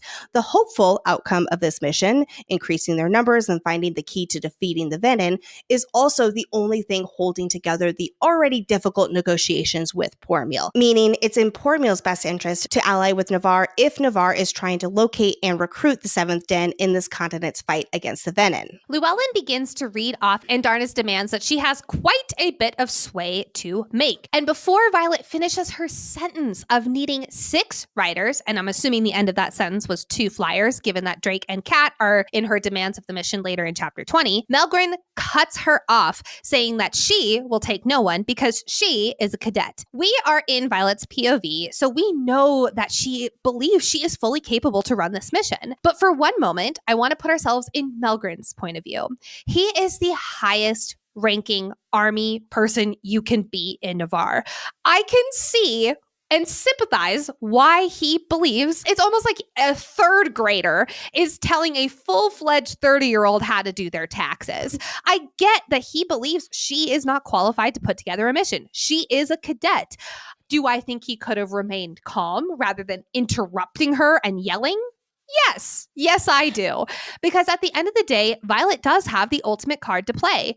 If you don't give my dragon what she needs, Taryn and Andarna will leave, which also means Violet and Zaden will leave too. So while Melgren stays firm in his resolve that Grady is in charge because it's a, quote, non-negotiable military operation, not a class field trip, they will compromise by considering approval for Andarna's other demands. The next morning, rise and shine, sleepy heads, you slept in. But boy, oh boy, they do not get out of bed. Violet rolls over and sees Zaden still asleep, and she thinks about how this last week has been really hard on him. Quote, being consistently torn between his duties as a writer and navigating the responsibilities he carries for Erasure in a space that doesn't recognize it. You know what's not on this list of worries for Zaden?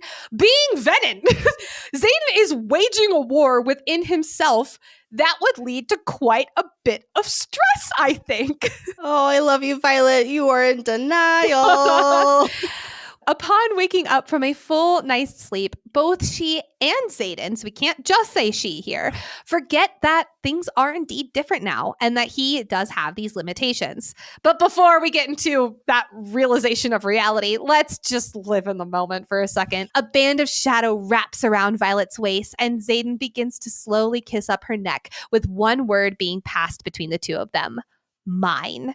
I love that it's not just him who says it, but it's her too. Ah! Mine. Mine. Flipping her onto her back, Zaden rises above her and responds back with yours. I'm just giggling and kicking my feet in the air. This is only chapter 3. I love it. As Violet checks out his body, her fingers ghost over his scar on his heart. This is the one that he got seconds after putting her in Brennan's arms, and Brennan started mending her after her injury from Resin.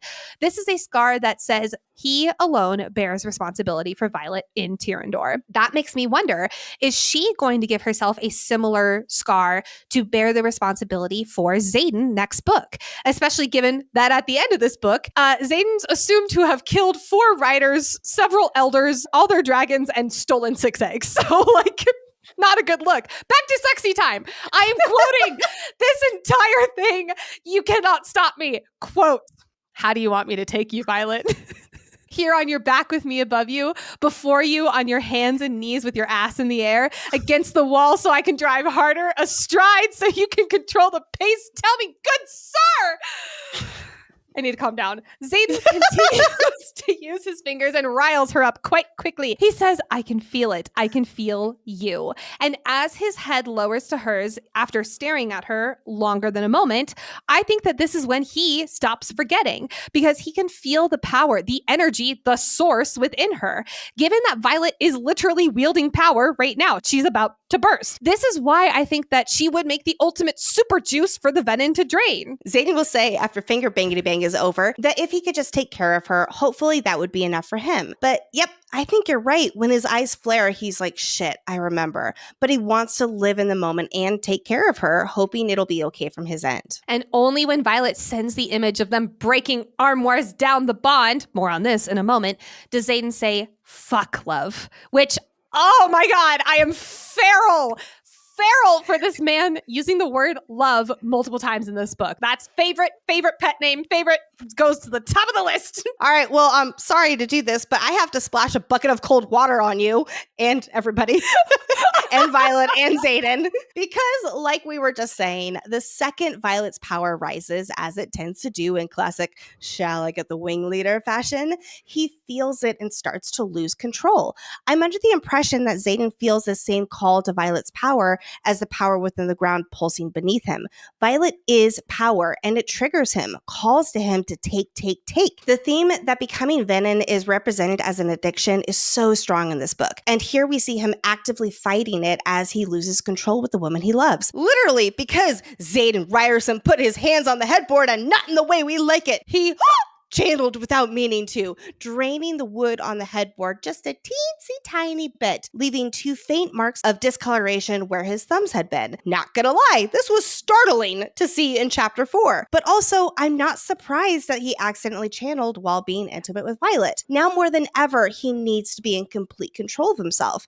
And with her, he loses control, which is sexy and hot, except for the whole Venin, and this is actually a bad thing. Ice watch, baby. She reaches out for him and only finds a wall of sealed, chilled onyx. So luckily, it is not full ice, which means he definitely did not pull a full Venin. But the chilled language already being the third mention of this cold connection to Ven and Zaden, but it's only chapter 3/4, is immediately putting us readers in the I understand the cold scale equals the Venin scale. I also have to highlight, again, how Violet's simultaneous denial of him changing and determination to keep him is all right here on the page.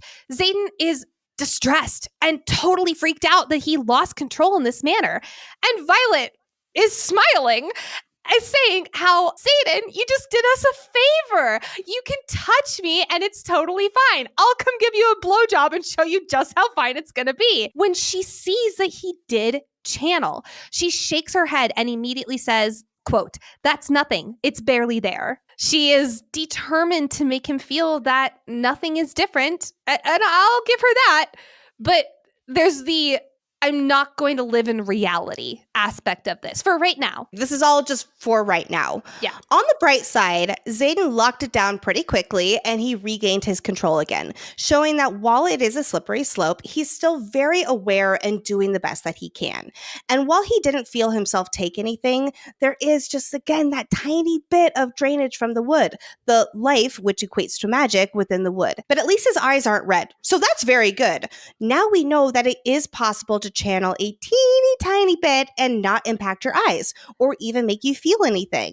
I was thinking maybe this is how some Venin get their power feed without their eyes showing the telltale signs. But I don't know, the way that Zaden had to lock it down fast makes me feel like this is all about staying in control and fighting the urge, pulling away from what now feels so natural, which other Venin don't necessarily feel. We have to talk real quick about this memory sharing ability that these two have with each other. While getting steamy, Violet can tell Zaden was holding back. So holding onto their bond with a vice-like grip, she pours the memory of the armoire breaking from book 1. We know that this is just one of several times throughout this series that they have shared this type of bond.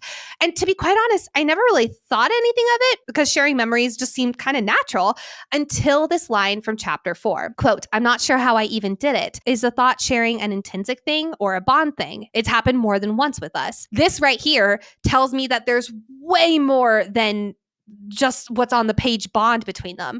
There's a huge mate theory going around right now, which we will cover fully in another episode, because I don't think that this is an intrinsic thing, because Violet has now done it with Zaden, not just him sharing memories, and we know she's not an intrinsic. With all this talk about Zaden knowing he needs to stay in control and realizing he failed this test of being intimate with Violet, our guy holds up some boundaries with the woman he loves. He doesn't want to have these boundaries, but he knows it's for the best after realizing he pulled from the source without thinking, without choice. Quote, "And if it had been you, I would never have forgiven myself." He can't fathom accidentally draining Violet, who is the ultimate power source. So back to steering clear of activities where he can't be trusted to lose control, aka only kissing allowed between them. As much as it pains Violet to adhere to these boundaries, and as much as she trusts him not to pull from her because she can't/won't grasp how much he has changed and is unpredictable, she does agree to it. Not because she agrees with his thinking, but because she respects him and his line in the sand. Do you think that in book 4 he's ever going to accidentally drain even just a tiny little bit from her? Yeah, I there's think a so lot of too. foreshadowing for that. Yeah, I think so too. Reading this part, I can't help but think of the line from Rebecca Yarros' Variety article, actually, that came out after Iron Flame. Rebecca said, quote, "Welcome to conflict. How do you keep a couple together and apart for 5 books? Would you like some conflict? Have some conflict." And that's exactly what this is here. These two are together, unlike they were in Iron Flame, kind of, but we immediately have that, oh my God, they're intimately not together. And then we will later have they're finally intimately together again moment. We get to have that over and over throughout the series with the same couple. I honestly think that's pretty masterful romance writing for a 5-book series. For a lot of romance series is when the couple finally gets together, the tension tends to leave. And that's part of why we fall in love with these stories in the beginning and why we love the first books or the beginning books so much. But now we get to have this over the course of 3, and the way that this book ended, I'm definitely assuming 4 books. And I love that. That just really keeps the relationship interesting for us readers. After the party in the hallway, where it seems like everybody and their dog is standing outside of Violet and Zaden's bedroom, which, quick pause, do you think that they were out there before or after the orgasmic lightning strike? Or do you think that's what called them, be like, oh shit, maybe she's defending herself? I like to think because of their room's sound wards, they wouldn't know one way or the other. There are those wards. True. That's true. Yeah. He did put those wards not only in their Oration bedroom, he also put it in her Basgiath one. We do get a familiar face finally back in our story. Everyone's second favorite older fantasy sister after Lexi, Mera. Mera has been on quite an adventure to Erasia, bringing back a new conduit for Violet from Felix. Quick reminder that Felix was Violet's mentor in Erasia for her signet, who taught her that her power is much more than just flashy lightning.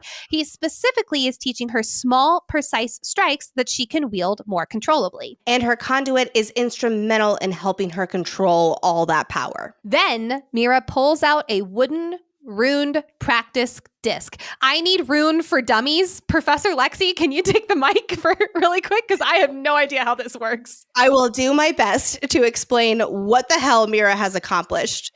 Because yes, there is a lot of confusion in the fandom, understandably. So first of all, again, Mera has been in Erasia on a hush-hush mission to figure out how to adjust the wards within the Basgiath wardstone to accommodate Griffin Flyer magic. Because the Eurasian wardstone differs slightly from Basgiath's. There are runes within both wardstones that, combined with fire from all 7 dragon breeds, activate wards, or should I say fully intact and long-term secured wards, unlike what Erasia has now, which are partial wards and they're starting to fade. However, the runes within Basgiath's wardstone purposefully nullify Flyer's magic, while the runes within Erasia's wardstone enable Flyers to wield magic as well when the wards are up.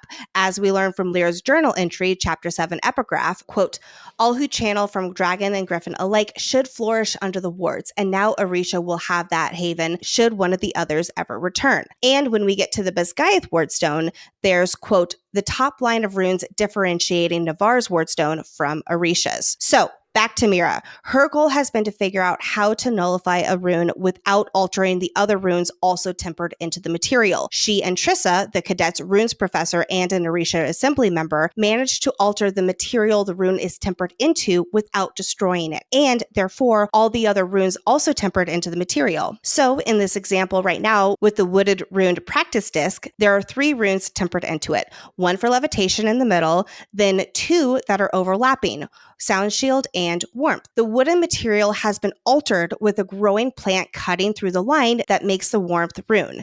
This is thanks to one of the other assembly members' signet being a plant wielder. And by altering this wooden material with the plant where the warmth rune is tempered, the warmth rune is nullified, while the other 2 runes in the wooden disc, levitation and sound shield, are still perfectly intact. So, what does this mean for the Basgiath wardstone? They'll need a metal wielder, aka Sawyer, to alter the iron wardstone material like the plant wielder did to this wooden disc, so they can nullify the rune on the wardstone that prevents Flyers from wielding. Think of altering the material as reforming clay. The material itself is still there and not broken or removed, but the outcome is different through the alteration. And in this case, the outcome is nullifying a rune with the material getting reformed. Because this task is literally messing with the wardstone that keeps the entire kingdom protected, there are definitely some major risks to it, which is why this is all very hush-hush right now. More on plan A and B shortly. Wow. Thank God for Professor Lexi. But it turns out that Mera was doing more than just learning super complex runes. Upon learning that Violet will be sent out into danger again beyond the wards, this is so that she can find Endarna's kind to help solidify the wards in Erasia, or at least that's what Mera believes. Her anger of feeling left out of yet again another sibling decision, it makes Mera snap. And she says that maybe, just maybe, they have 6 months before the Erasian wards fall completely. This was quite surprising to learn, especially because Lexi and I were pretty convinced that it would be like maybe a few weeks before the wards fell. Meanwhile, Violet was keeping her fingers crossed for a year or two. That does not mean the wards will go from halfway hunky-dory all the way to 0 overnight. Slowly over time, throughout the last third of this book, we will learn that the wards are weakening, allowing the Venin to come closer and closer and closer with each passing day. The grim news does nothing to change the plan of Brennan, brilliant strategist. While he does not want his little sister into trouble, he does state how the danger of this is so much bigger than just these 3 siblings and so much bigger than just protecting Violet. It's about saving hundreds of thousands of Peromish lives. Let's take 2 seconds to look at this from Brennan's POV. Because first up, he doesn't know that they did find a way to keep the Flyers protected under Navarian wards yet. But secondly, for 6 years, Brennan has been detached from the family. In fact, we know how he felt about Lilith and her choices last book. He did not feel too warm and fuzzy towards the Soaring Gale, specifically Lilith. He also has been fighting a losing war. He's been making complex, difficult decisions like this for 6 years. Whereas Mera, when Brennan, air quotes, died, and especially when Asher died, Mera took the role of protecting Violet. Neither of these 2 siblings are in the wrong, in my opinion, but it shows just how much the last 6 years have affected their different decision-making. Absolutely. Anyway, our favorite squad is waiting for the results of Plan A, which Plan A is Mera presenting her findings to the scenarium about fixing the ward stone to be able to include flyer magic within the wards. Plan A involves a sign-off from the scenarium to make these adjustments to the ward stone, so negotiations with Pormiel are easier once Navarre can guarantee the Flyers can safely wield within the wards. Plan B is our crew fixing the wardstone in secret, which is of course what they'll end up doing. No matter what, Violet is determined to carry out this plan because it's part of her agreement with Dracarys. And time's ticking. She only has 2 more days now to uphold her end of the bargain. If she can ensure the Flyers can wield within the Navarian wards, therefore making it safer for them to be at Basgiath and protected from the riders who hate Flyers, then Dracarys will give her full access to his library.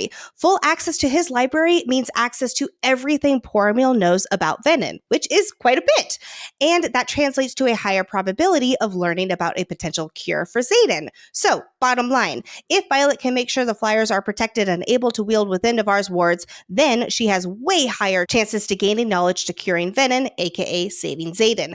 As Endarna says, every possible path. These 2 are not putting all their eggs in one basket, and I love it. As they wait to see if Plan A works out, Reed mentions how there seems to be some kind of love triangle between Evelyn, Baylor, and Kai, and this drama is messing with squad interpersonal dynamics. First of all, where else have we heard about these interpersonal dynamics? The first 6, they had drama among themselves that I'm still so curious about. But anyway. I also love that Rebecca Yarros hates love triangles. And with Evelyn, Baylor, and Kyrie, obviously suspects that there's one there. It's almost like Rebecca's like, here's one with minor characters, so we never have to touch it. I love it. Me too. Also, if you're wondering who the heck these 3 squad members are, they're all first years in second squad who went to Erasia with the rest of the traders. Evelyn is a writer from Moraine. Her signet will manifest later this month, and she will be a fire wielder. Baylor Norris is another writer. We assume he is a descendant of Aaron Norris, who built Basgiath way back when. Then also we know that Baylor later this book will manifest Farsight, just like Liam. And Kai is the only remaining first-year flyer in second squad. He's the most advanced with his lesser magic abilities. It's a little confusing how all the flyers haven't been allowed to enter the quadrant until today, as the first years give them a tour. But Marion and Kat were with Sawyer earlier before the Venin infiltration, and Kai seems to have been here too. So I'm assuming this tour and previous rule that the flyers aren't allowed in the quadrant applies to new flyers, the ones who are not already at Basgiath and came to help for the battle. See, I thought it meant that they weren't allowed to enter the writer's quadrant, because if Kat and Marin were in the infirmary, that means they were in the healer's quadrant. Right now, we're in the gathering hall, which we don't know if that's in the writer's quadrant. I assume that it is just for the writers, because they're saying that only writers, That's true. Leavation writers are left. Yeah.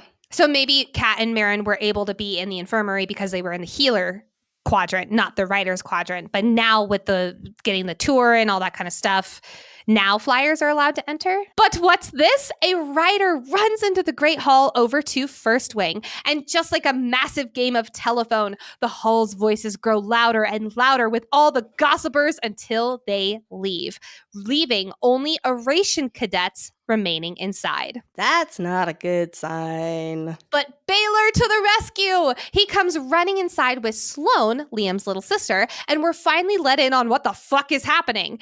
Aura Binehaven, the wing leader of Second Wing and the senior wing leader of the quadrant, has grabbed one of Fourth Wing Tail Section's flyers and is insisting a challenge at knife point. Running out of the hall, Violet recalls Article 4, Section 4 of the Codex, which we will soon find out from Dane, states that, quote, a wing leader has the authority and duty to maintain, and then he gets cut off. But I'm guessing the ending of that is maintain order of some sort.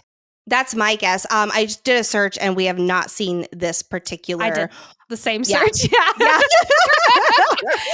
So because they need another person of equal or higher power to have hopes of even de-escalating the situation, Violet shouts as they're running out of the gathering hall, quote, Dane, we need you. And he takes off running after them. Even though Aura Binehaven will shut this Article 4, Section 4 down instantly, saying that Dane is no longer in command because Ewan Faber is now the wing leader of the Navarian Fourth Wing, while Dane is the wing leader of the Oration Fourth Wing, and they do not acknowledge because the Navarian writers consider them a bunch of traitors. I am not going to lie, as wonderfully laughable and useless as Dane can be considered later on this book until he saves Mera, I love this moment where Violet calls for him and he just comes. You can really feel the foundation of their friendship far before Fourth Wing began on the pages of Onyx Storm, especially when Violet later thanks him for how quickly he came in and, quote, our eyes met and for a second it hits me how different things might have been if he had shown me the same faith during my first year as he did today. Dane, God fucking damn it, Dane, or as our friend Stephen Walker, as our friend Stephen Walker calls him, or suggested we call him, I should say, golly freaking daddy Dane, which I'm not gonna lie, I'm super here for. It's the new version of Dane with a sprinkle of redemption arc. And a sprinkle of daddy into it. I love it. But not to be confused with Daddy Atos, who is bad. That's true. We got two different daddies. Dane knows he fucked up her first year. And I really do commend Dane for trying to repair that friendship while also not pushing. Get ready for me to praise Dane a lot in this book. We have come so far in our Dane coverage since Fourth Wing. We've all had a collective redemption arc with him.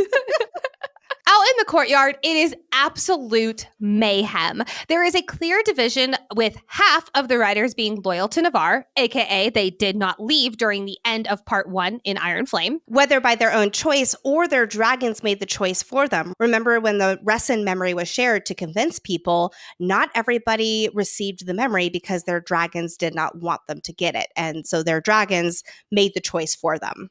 And the other half of this courtyard is Oration, meaning they did leave for Oratia last book and came back for the Battle of Basgiath. But with today being the day that the Flyers get a tour of the quadrant, Aura fucking Binehaven stands front and center, holding one of her daggers against the neck of a first-year Flyer.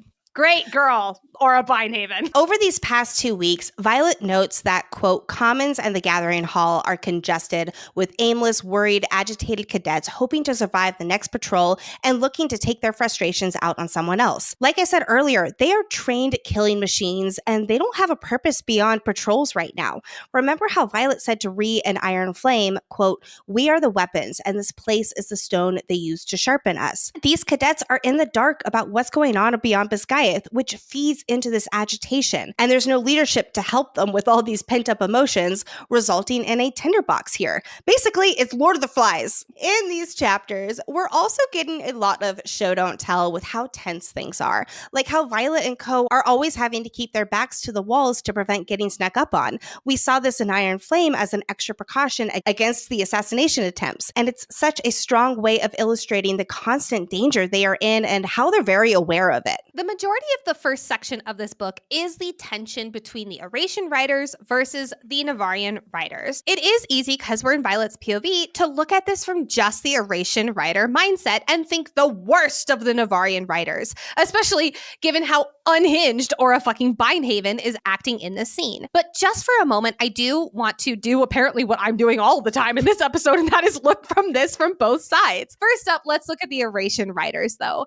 Yes, they left halfway through last book, but as Dane states, they chose the truth about the Venin and chose to help those who Navarre wouldn't.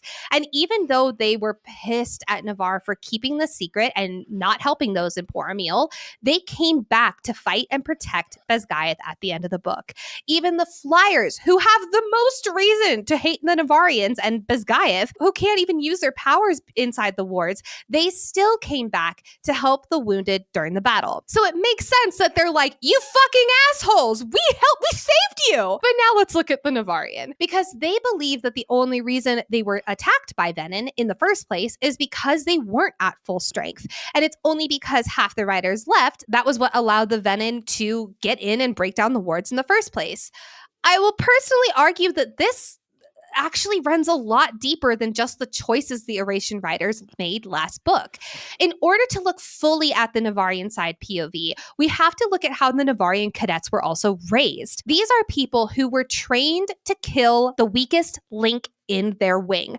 Think back to Violet in Fourth Wing, who didn't even question when people were like, you're the weakest link, goodbye. It's just how life is. She even was like, oh, I totally get their perspective. Yeah. Yes, exactly. Like, this is just how life is in Navarre. And they were trained and brought up to hate this enemy for centuries that they've fought for centuries. But then I also want us to think about, during Iron Flame, the hike up the cliffs, the Oration writers were not like, okay, let's all be buddies. They're not far off from what Aura is mentioning here. The Flyers have not crossed the parapet. They did not climb the gauntlet. And now do they accept these cowards who are the Flyers? That is what the Oration cadets were saying. Plus, in Iron Flame, they had their whole challenging each other to get over your agitation. Yes, in that moment, people were not screaming, challenge, challenge, etc. And they didn't have a metaphorical and literal fire starter or a Bindhaven, but it wasn't that different. Exactly. The Oration writers honestly had the same sentiment about the Flyers back in Iron Flame. Then the Flyers coming to their aid in battle, it really changed their perspective. Now the Navarian writers are expected to feel the same practically overnight, and that's just not going to happen, just like it didn't happen for the Oration writers right away back in Iron Flame. Yes. Now, are the Navarians going to quite utter extremes in this scene? Yes. Aura is literally about to kill someone just because they're, quote, a coward. But they're not. Like, it's just because they didn't cross the parapet, or it's just because they weren't born in Navarre. Their mindset is a product of their upbringing. However, you make a great point about them being forced to think differently overnight. That is just not going to happen. I do think it's interesting showing how much they are a product of their own making, which Violet will address how they can be different than the generations that came before them. But that's me getting ahead of myself. Before we get into the who's who and where and what's happening in the scene, we do want to address really quickly the biggest, I'm going to call it criticism, but that feels really strong of a word, that we've seen around the book Onyx Storm. And that is, who are you people? We will get into all of that in a moment. But I also want to say this, because in this moment, in this unsanctioned challenge, it is supposed to be disorienting with all the names being thrown around and not really a whole lot of context of who's who. We as readers are not supposed to understand what's going on because we're in Violet's head and she's frantically trying to put the puzzle pieces together. We, the readers, are supposed to also feel that anxiety, that tension, the confusion. See, I think of it more like we are so in Violet's head that we don't need to be like, and this person is a third year. It's more like the description that they are third year, and then a few sentences later, a name is attached to it. And for me, that feels very immersive. But yeah, the truth of the matter is we readers don't have to know the ins and outs of all of these characters. And I say that as a deep diver. We don't have to know their names or exactly who's who, at least for most of these characters here. But real quickly, by the way, if you are confused by all these names and you do want to know who they are, we have a very handy dandy character guide that lists all these people through Onyx Storm Chapter 9. line. This series is set in large group settings, and that means a lot of characters to make it realistic and give the world building more depth. So out here in the courtyard, there's a clear division between the Navarian writers who are eagerly awaiting the bloodbath they expect from this confrontation, and the Aretian writers and flyers trying to protect their own. And there's no leadership in sight. Mera is holding Kat back as she angrily tries to accept Aura's challenge, since the first-year flyer Aura has at dagger point is terrified to. But another third-year Navarian writer from Second Wing, Kev, holds her sword threateningly close to Kat's stomach. Violet stands up to Kev, telling the Second Wing third year this isn't how we treat our fellow cadets, embracing that these flyers are part of the squads and cadets here too. Imogen comes to Violet's defense, which, by the way, I love, and offers that if Kev's going to raise blades, do it with someone her own year, because also Imogen is, of course, a third year. Meanwhile, Quinn forces one of the third-year flyers, Nev, behind her and steps up to square off with the Navarian writer in First Wing named Headley. Again, you do not have to know all these other random names, but I'm sharing them just in case you would like to. Violet reminds Kat that there's no winning here for the flyers. The political climate is just too fragile. If a flyer bleeds, there's no way Poor Meal will agree to an alliance, and if a flyer accepts the challenge and hurts a writer, then the flyer will confirm everything bad that the Navarians have thought about them, and again, majorly jeopardize an alliance. This isn't about getting the Navarian writers to accept the flyers, because the Aretian writers already have. The most important thing right now is to de-escalate this lose-lose situation. But the Navarian writers aren't about that, and certainly don't care about jeopardizing this alliance as they chant, "Challenge, challenge." You might be thinking a whole lot like Auric in this scene, really missing the professors right about now, which, yeah, because the people who have the highest authority are the ones who are starting and egging this shit on in the first place. And also, the people who are starting this, aka the wing leaders, they have authority only over their own wing. There is no single person who has the authority to command all of Basgiath, aka someone like a professor. Or I can't even believe I'm saying someone like Pancheck. Like, why am I wishing Pancheck was here? Oh, you suck, Pancheck.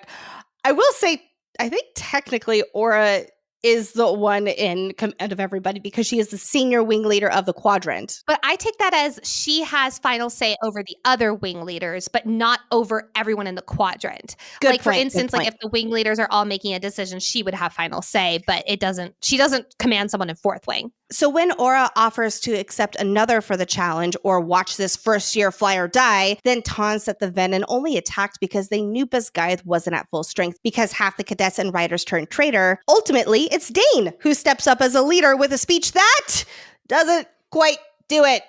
But you know what? I'll give him an A for effort, though. Yeah. Which brings us to Violet. Taryn trusts Violet to handle herself in this situation, knowing she is not in danger and she needs to do this on her own. I love the moment where Violet asks if Auric has an affinity for public speaking. Of course, his answer isn't entirely no. We will later learn that he is quite the diplomat. He just doesn't like to be. But also, it shows us just how much Violet is that reluctant leader. She is leaning on and hoping for others to step up. But when they don't, it's up to her to take the torch. And take the torch she does. Aura taunts Dane that if he defeats her, then the Flyers can live to see the morning. Which, by the way, the wording on that is still very suspicious because that's only till the morning. Then challenges are just going to happen the next day. But anyway, if Dane fails, then this courtyard is about to turn red, red, red, which would be bad, bad, bad. In hand-to-hand combat, Dane might stand a chance. There was a reason he was chosen as a wing leader after all. But Aura isn't abiding by challenging rules, go figure, and she's preparing to wield. As a fire wielder, she will absolutely beat Dane in a challenge where signets are being used, since his memory retrieving signet is very handy. Get it? Handy. Except in combat. With Andarna's encouragement that Dane is not the strongest, it dawns on Violet that this is indeed her fight. She is the most powerful cadet here, whether she wants to lead or not. And being the most powerful comes with a sense of responsibility that Violet doesn't necessarily want. So, with this realization, Violet flings a dagger at Aura right as she begins to wield fire toward Dane, and pins her glove to the dais, distracting Aura from torching Dane. We get the iconic Violet line as our girl officially steps into her badass era. Rebel is so outdated. We prefer the term revolutionary. And if you're going to wield, then it's me you'll be dealing with. Woohoo! huzzah, huzzah, huzzah for our girl Violet. And ruh-roh, Aura, lightning definitely beats fire. I love this because it calls back to Violet in Iron Flame, noting that Brennan is using the term revolution rather than rebellion like Fen Ryerson. I love that callback. So good. Exactly. Well, and then also the very last line of Fourth Wing, too. Welcome to the revolution. Yes! Yes. Before continuing, I wonder if this is the moment that Rebecca Yarros has alluded to in interviews when she says that there is a moment in Onyx Storm when Violet truly realizes that she is the most powerful writer. As power crackles through Violet and she releases a wave of power, lightning splits the sky, causing the crowd to quiet and Aura's mouth just hanging open before she lowers her hand in a silent, nope, nope, nope, nope. Oh, I can't wait to see this on the TV show either. Like, what an epic scene this is going to be. Oh my God, I can already feel Moira Wally Beckett just like foaming at the mouth for this. As Riddick says, shh, it's more fun when she blows shit up. This scene will never not give me chills because as Aura Bindhaven accuses the Ratian writers of choosing Poromil over Navarre, Violet says, quote, "We can choose both." This is what this book, if not this series, is all about. It was the previous generations who looked at it as either or. And when they chose Navarre, they changed the history text. The next generation taught that text. And the one after that learned and believed it as truth. Quote, "They lied and hid. They were the cowards, but we don't have to be." As we discussed earlier, this is a society that does whatever it takes to not be the coward in the room because you will be targeted and killed. And here is Violet rewriting the narrative saying that they are actually the strong ones and the cowards are those who lied and changed history for their own benefit for generations. And instead, they, the writers and the flyers in the courtyard, are actively getting to choose to be the thing that writers value most for the first time in history. As Papa Sorrengail said in his letter to Violet in Fourth Wing that he hid in the Fables of the Baron, it only takes one generation to change history. Back to Violet's speech in Onyx Storm, quote, "But they're failing, just like every generation before us has failed. And if we do the same, you've seen what's out there. Either this alliance begins right here with us, with our generation, or we will be the last dragon riders and griffin flyers on the continent." Papa Sorrengail may have been talking about those who erased previous history, but brilliant fucking woman Violet here is looking at it differently. And while it may not land fully with Aura stubborn-ass Bindhaven, it does land with some people in the crowd, mainly the professors, who were watching this entire time. As the professors come in, Immaterio says something quite interesting. Quote, "The last time a shadow and lightning wielder fought side by side, they managed to drive the Venin back into the Barrens for a few hundred years. We'll figure out how to do it again." Alarm! Alarm! Alarm! What? Okay, first, who of the first six were shadows and lightning? Was it the two who were in love, Warwick and Lyra, which is beautiful history repeating itself writing? Or could this maybe not be one of the first six? Because they did have other allies. Also, I guarantee you that Zaden was thinking of this exact line from Immaterio when Lynx manifests shadows later this book, because that was right before Zaden goes off to Tyrrendor and makes his very realist plans for someone to take over his role as Duke and / or Duchess. It's almost like his role of shadows is now being fulfilled by someone else, so he can go off and do his thing. I respectfully disagree. Fine. Devera is ready to shut this shit down because vacation is over. Classes start 9 a.m. sharp tomorrow. Treaty or no treaty. Quote, "And that includes every cadet, no matter what color leathers you prefer. You are released from doing whatever it was you thought you were doing here." This is why Devera is GOAT. Every professor I have expressed loving has gone down bad, and I am going to loudly and proudly proclaim that I love Professor Devera because she has to be safe, right?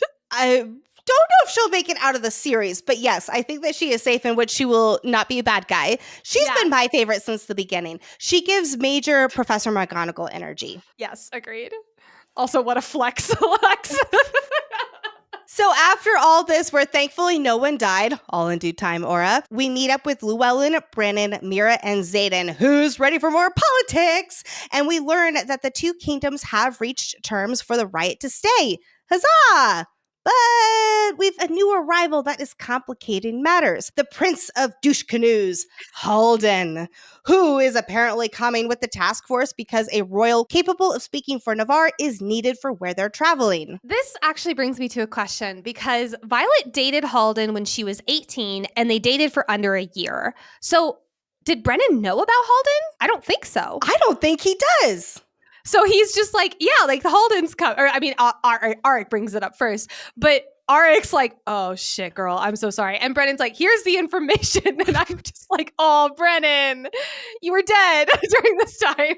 Before Violet's head completely explodes around the idea of her ex-boyfriend going on Quest Squad, Llewellyn and Brennan are like, can we get back to politics, please? There's the rest of Andarna's demands, which the scenarium was rather agreeable to after they got scared by Violet threatening to leave again with her dragons. The scenarium has agreed that all those who flew for Orisha will be welcomed back with a full pardon for their treason within the now negotiated accord with Orisha. This pardon will be signed in the morning, which is very important for the next episode. As for the rest of her demands, we already know that the Quest Squad is in Professor Grady's hands, but Andarna will not be submitted for any type of examination, as if they could freaking try. Also, Andarna has full access to the King's Forest to hunt whenever she pleases. But that demand was just for fun. I want this short story side quest. Like, that sounds amazing. Just Andarna frolicking with like the deer and because I know she'd eat them, but I still want that side quest. Anyway. But what about what was at the top of Andarna's list? The flyers must be kept safe, and all squads with flyers will remain intact. Sadly, while Mera fought bravely to change their minds, the scenarium voted 6-1 against it, and Navarre's wards are not to be tampered with. And we can very, very, very strongly assume that the one who did vote for it was Llewellyn. Now, while Violet is disappointed that this did not go her way, she's not how headstrong Violet would normally react to this kind of failure, which causes Mera to narrow her older sister eyes and brows and just be super sus about Violet. Mera knows that Violet is planning on acting on this regardless, scenarium vote or no, which is why next episode, Mera will be on guard for the night that her and her squad go to tamper with the wards. That is some big sister energy right there. As Llewellyn and Brennan confirm the news that the Alliance has unfortunately failed for now because Navarre won't risk tampering with its wardstone to allow the Flyers' ability to wield, they reiterate that treaties like this take time, and the Monarch of Portmeal, Queen Mariah, has a deadline in 2 days. So knowing there won't be an agreement within 2 days, Flyer cadets will stay safe in Orisha where the wards still hold for these approximate 6 months, and hopefully Queen Mariah can get her nobles back to negotiations at a later time. But what's this that Llewellyn says? Quote, enjoy your win, Zaden. What does this mean? After everyone else leaves, Zaden shares the good but actually bad in his opinion news. King Tari gave him back his title and seat in the scenarium. Hello, Zaden Ryerson, Duke of Tyrrendor. Hot. Now Zaden is a, quote, traitor. He led the riot of Oration riders to fly away from Navarre. He's also the son of Fen Ryerson. Why would they do this? Let's talk about it. Llewellyn, the man who's been acting as the rep of Tyrrendor on the scenarium, and Lindell, the duke who fostered Zaden, have both been sanctioned, aka pardoned, for their role in hiding Orisha. So they've gotten a demotion in aristocracy. However, they told the scenarium that giving Zaden his title back of Duke of Tyrrendor was the price for keeping the Oratian riders in Basgiath and fighting for Navarre, aka they wouldn't leave again. This is how terrified Navarrian leadership is of losing this riot and the numbers that they bring. That they literally gave the son of Fen Ryerson back his dukeship and seat on the scenarium. I'm just going to say this once. Does it make the most sense that Zaden, one of the revolution's leaders who split the riot, is replacing 2 sanctioned aristocrats who got sanctioned because they're loyal to him? Not really, which is why we have to lean into this being the price to keep the riot's strength intact. We're going to just stick with that. Our sweet shadow daddy, Duke of Tyrandor, is not so happy about this, though. In fact, it's the last thing he wants, because Zaden recognizes now that he's Venin, it's only a matter of time before he's too far gone, and he knows he can't rule as a Venin. He believes he's the last person for this title. He cares too much about Tyrandor to put his province at risk for his inevitable demise. Now it's not just him and his loved ones, or the marked ones he's been responsible for. It's all of Tyrandor, not just symbolically like it kind of has been before, but now officially. The largest province now depends on him when he knows he can't be depended on, especially for much longer. Quote, "The only solution I can think of is you," he says to Violet. And this is our neon sign, foreshadowing. With the weight of this new responsibility causing Zaden to feel like there's almost like this countdown on his control over his own mental faculties, he makes Violet promise him something. Quote, "Swear you'll sound the alarm if I go too far, that you'll keep it safe, even if it's from me." Foreshadowing. I want to address this keep it safe for a second, because I've seen a theory floating around the interwebs explaining how, with the second half specifically of this book, they talk about Tyrandor being a she. And then Zaden's note to Violet at the very end is, quote, "Don't look for me, it's yours now." But he does always call Tyrandor a she. However, here he is saying keep it safe, and he is referring to Tyrandor. So I can say with almost 100% certainty and confidence that in his letter at the very end, he is also saying keep it safe, aka keep Tyrandor safe. He knows that when he went ASUM, that was too far. That was the step over the line. And he knows he is no longer what Tyrandor needs to keep it safe. I mean, it's fair. He can now be summoned by his sage, just to name one of the things. Yeah, it makes sense that he's not the best leader at the moment. But Violet, back to the scene at hand, believes so wholly that, quote, "He'll never go too far. He'll never lose his soul." So I nod. I promise. Oh, I bet she regrets those words at the end of this book and her belief in Zaden of never going too far. Because, yes, seeing that, I bet you anything it's one of the things that contributed to her wanting to have her memory erased. But in this moment, Violet knows that she needs to uphold her end of the bargain with Dakaris so that she can access his vast library with everything anyone knows about Venin. So Plan B is officially about to happen. Go behind the scenarium's back and fix the wardstone to allow the flyers to wield. Next episode. Let's move to the power of precognition as we turn our full attention to other important foreshadowing moments for the rest of this book, as well as more speculations for books 4 and 5.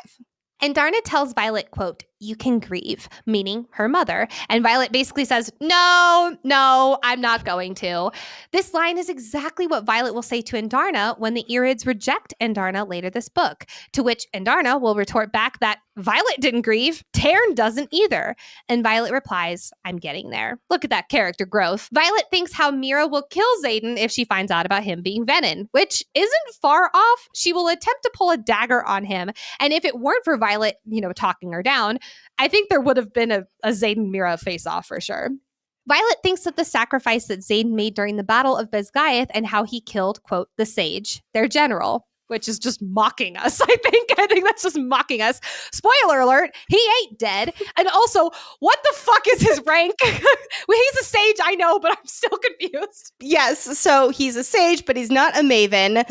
So a little bit of backstory is all of Iron Flame, we were calling him a sage because he was called a sage. And then at the very end, in his face-off with Zaden, he's like, "Sage? I'm a general." And their mavens are their generals. So we automatically made the assumption, as did the entire fandom, that he was a maven. But now we know that he's actually a sage and not a maven. So I'm going to say maybe he was a general before he was a Venin, so he's just kind of holding on to this title.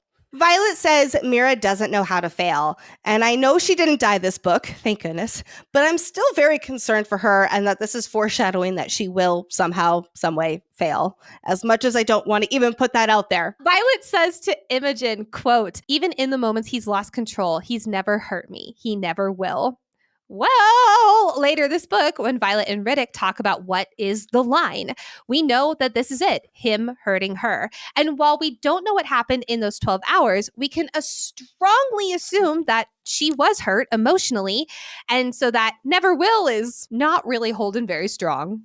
Yeah, there's too much foreshadowing throughout the whole book that Violet's line is him hurting her. And he leaves and she wants her memory wiped. Now, I do definitely think that the memory wiping is also definitely motivated by her not wanting to know where he is, not wanting to know exactly what's going on for the protection as well. So it's more of like a logistical and strategic reason, not only emotional, but the two go very much hand in hand, I think, here. Caroline Ashton. I'll be honest, I thought we were going to get a big "she was in on it the whole time" reveal this book. And all that's mentioned is that the truthsayers cleared her. I refuse to believe that's it. Maybe it's wishful thinking, but still, is she just evil in the way that she's attracted to power and meanness, and that's why she was such good friends with Jack? Or is there more to her? I don't care if the truthsayers cleared her. She absolutely cannot be trusted. I have not cleared her yet, personally. Although, to be fair, it does feel very fitting that it's her who is facilitating bets at the Aura vs. Flyer challenge. What a bitch. And I do not use that term lightly. I don't know if this might be foreshadowing in a future book, but I'm calling it now. Aaron Norris, who built Basgiath. Taryn even says, quote, "pay attention to the present, not the past." And by that simple call out, I'm noting it as an Easter egg for something later. Violet thinks that maybe Malik, the god of death, will curse her for keeping her mother's journals. Now knowing what we know about the gods, I am only further cemented in my belief that something around keeping things from burning, it equals something. Violet trying to save the lieutenant on Jack guard as he bleeds out from the slice to his throat hits different after finding out what happens to Mera. At least Mera was able to be saved. All the foreshadowing for Riddick going on the Quest Squad mission. And his jokester but serious nature when Violet thinks, quote, "I can't quite tell if he's teasing or serious," after Riddick assures Second Squad he'll keep her safe on the mission. We already get an Isle Kingdoms drop. All of the foreshadowing that this is indeed where we will go this book. I remember reading that line from Zaden at the end of chapter 3, and I was like, oh my god, yes, let's go! We strongly assume that Asim Zaden is with Berwyn because the level that he's at, he cannot resist the call from his sage. But it is not confirmed that he is indeed with the other Venin. He could be off on his own. Where? Far, far away, far enough that Violet can't even sense him or find him. So lines like this, quote, "not sure if the Isle Kingdoms would be far enough," could be foreshadowing, but I am still leaning towards him being with the Venin, knowing how their magic works. Next, all the Tyrish aristocracy talk. From Violet asking Zaden if he wants to speak for Orisha, and he responds that he just owns the house, quote, "which is probably a good thing since I'm, well, Venin. Great on the battlefield, but not a good governing quality." Or Zaden says, quote, "killing me isn't required to annihilate the Tyrish aristocracy," which, yes, there is Bodhi, plan A, and plan B is Violet, which, speaking of which, Arik says that Violet's speech at the end of the stretch of chapters would make Violet a great politician and, quote, "definitely nobility." To which Zaden Ryerson replies, quote, "with that speech, at least a duchess." Fucking swoon! Oh! Speaking of Tyrandor, lines like this about Tyrandor attempting to previously secede. Do you think that Tyrandor will be united with Navarre at the end of this? Or is it Audi 5000? Oh, they're definitely done so. And I could see Violet next book leading that charge, especially with the foreshadowing we get here when Zaden says, quote, "now who sounds like the separatist?" Also, we get foreshadowing for the Orishan wards to fully function. Violet notes how Orisha needs another of Andarna's kind to fire their wardstone, which is one more reason to go find the 7th Dragon Den. And those 6 months they think they have? Yeah, it's less than that. Luckily, Leothin to the rescue. Violet mentioning to her squad that, that Venin with the silver hair. That was weird, right? As if we as a fandom weren't already freaking out over the silver-haired Venom from the excerpt in Cosmopolitan. This would have sent us spiraling because, yes, it is very notable, Violet. This next one might be speculative, but I don't think so. I want to take a moment and highlight some new character development we see from Bodhi in this stretch of chapters, and especially later this book. When there's the hallway party, when Mera comes back, Zaden and Violet come out, Zaden is being called to a meeting with Brennan, and as they're walking away with Garrick towards Llewellyn, Bodhi calls after them, quote, "anything I should know about?" And Brennan dismisses him, to which Bodhi says sarcastically, quote, "good to feel needed." I can't help but think of Bodhi being like Aaron Burr from Hamilton and from history too. He's not just in a musical. He always feels like he's second to the great Alexander Hamilton. And as his song states, he wants to be in the room where it happens. But because of that feeling of always being just slightly inadequate, it causes him to reach for more power and become narrow-minded on getting ahead, leading to Alexander's death at his hands. I'm not spoiling it. It's literally in song 1 of the opening of the show. It's also history. So there you go. This feels very much like Bodhi's story arc, minus killing Alexander, aka Zaden, because I truly do not think that would happen. While we don't have confirmation as to who the brother is at the very end, little remarks like this from Bodhi give him the character motivation to want to pull from the source. At least I think so. Yes, I do think that as far as character motivation, Bodhi is the highest probability there, yes. While Auric will reveal himself as King Tari's youngest son soon enough, he hasn't yet amid everything going on. But Llewellyn now knows and mentions maybe Auric should put his father out of his misery as they all search for him, which we'll later find out they've been looking in all the places Halden would be, like brothels and such, showing how little they truly know Auric, his priorities and values. And we also get a lot of foreshadowing for him as a reluctant leader and his role he's like, fine, I'll step into this book. Like when Violet thinks how Auric is the most observant of his brothers and asks if Auric is good at public speaking, to which he's like, no, thank you. But guess what? He is, as we'll find out in the Isles. And then when Llewellyn says that the kingdom would have benefited from Auric being firstborn, to which he says he'll dismantle the family business before he rejoins it. I'm going to hold on to that line for later theorizing. Speaking of Tari's sons, I love the Halden foreshadowing we get.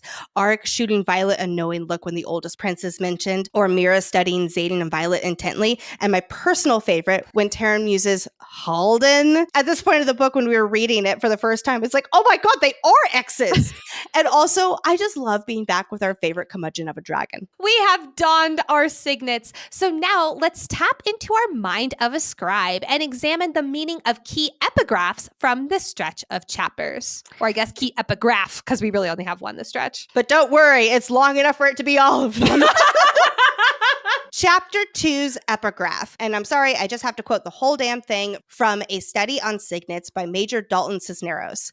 Quote, "The rarest of signets, those that rise once in a generation or century, have manifested concurrently with an equal twice in our records, both critical times in our history, but only once have the 6 most powerful walked the continent simultaneously.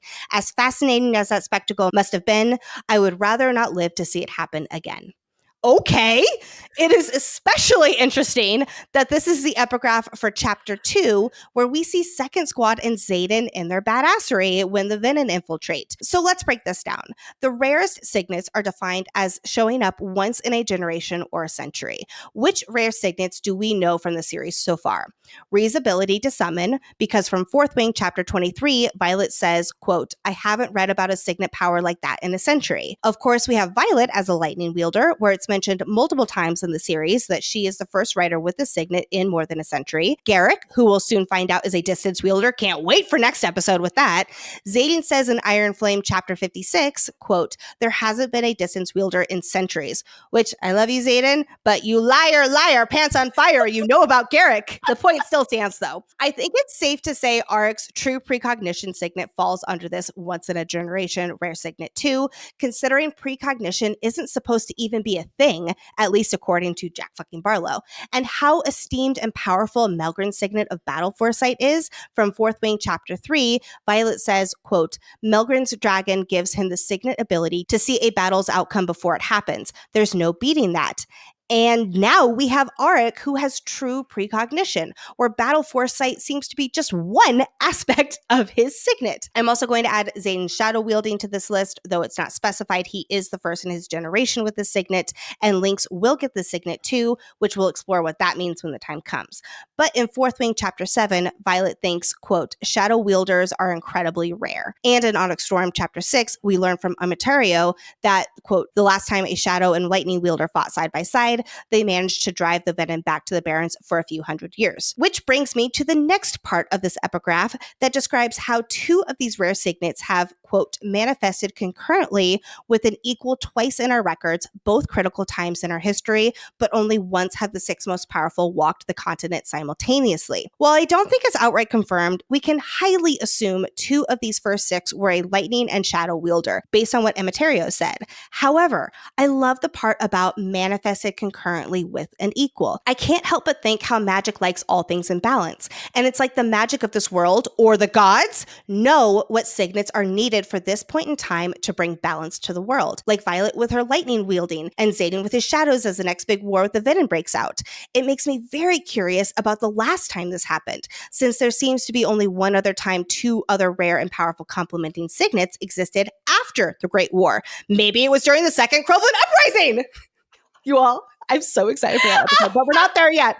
Or maybe 400 years ago when Pormil and Navarre officially went to war with each other. We could honestly spend a whole episode talking about this, and I know we have to move on to the archives, but let's quickly dive into the potential role the gods play with this. Akatar Podcast on TikTok, link in the show notes, presented the theory that the six gods blessed or touched the first six who hailed from the six provinces, which resulted in them having such powerful signets. Six gods, six first riders, six breeds of dragons who bonded. And now in the present day, what if some of the riders we know, like the ones I just listed, are also blessed or touched by these gods? As a reminder, the six gods are Malak, who is the god of death, Dune, goddess of war, Amari, queen of the gods, Zanal, god of luck, Loial, I hope I'm pronouncing that right, goddess of love, and Hedion, god of wisdom.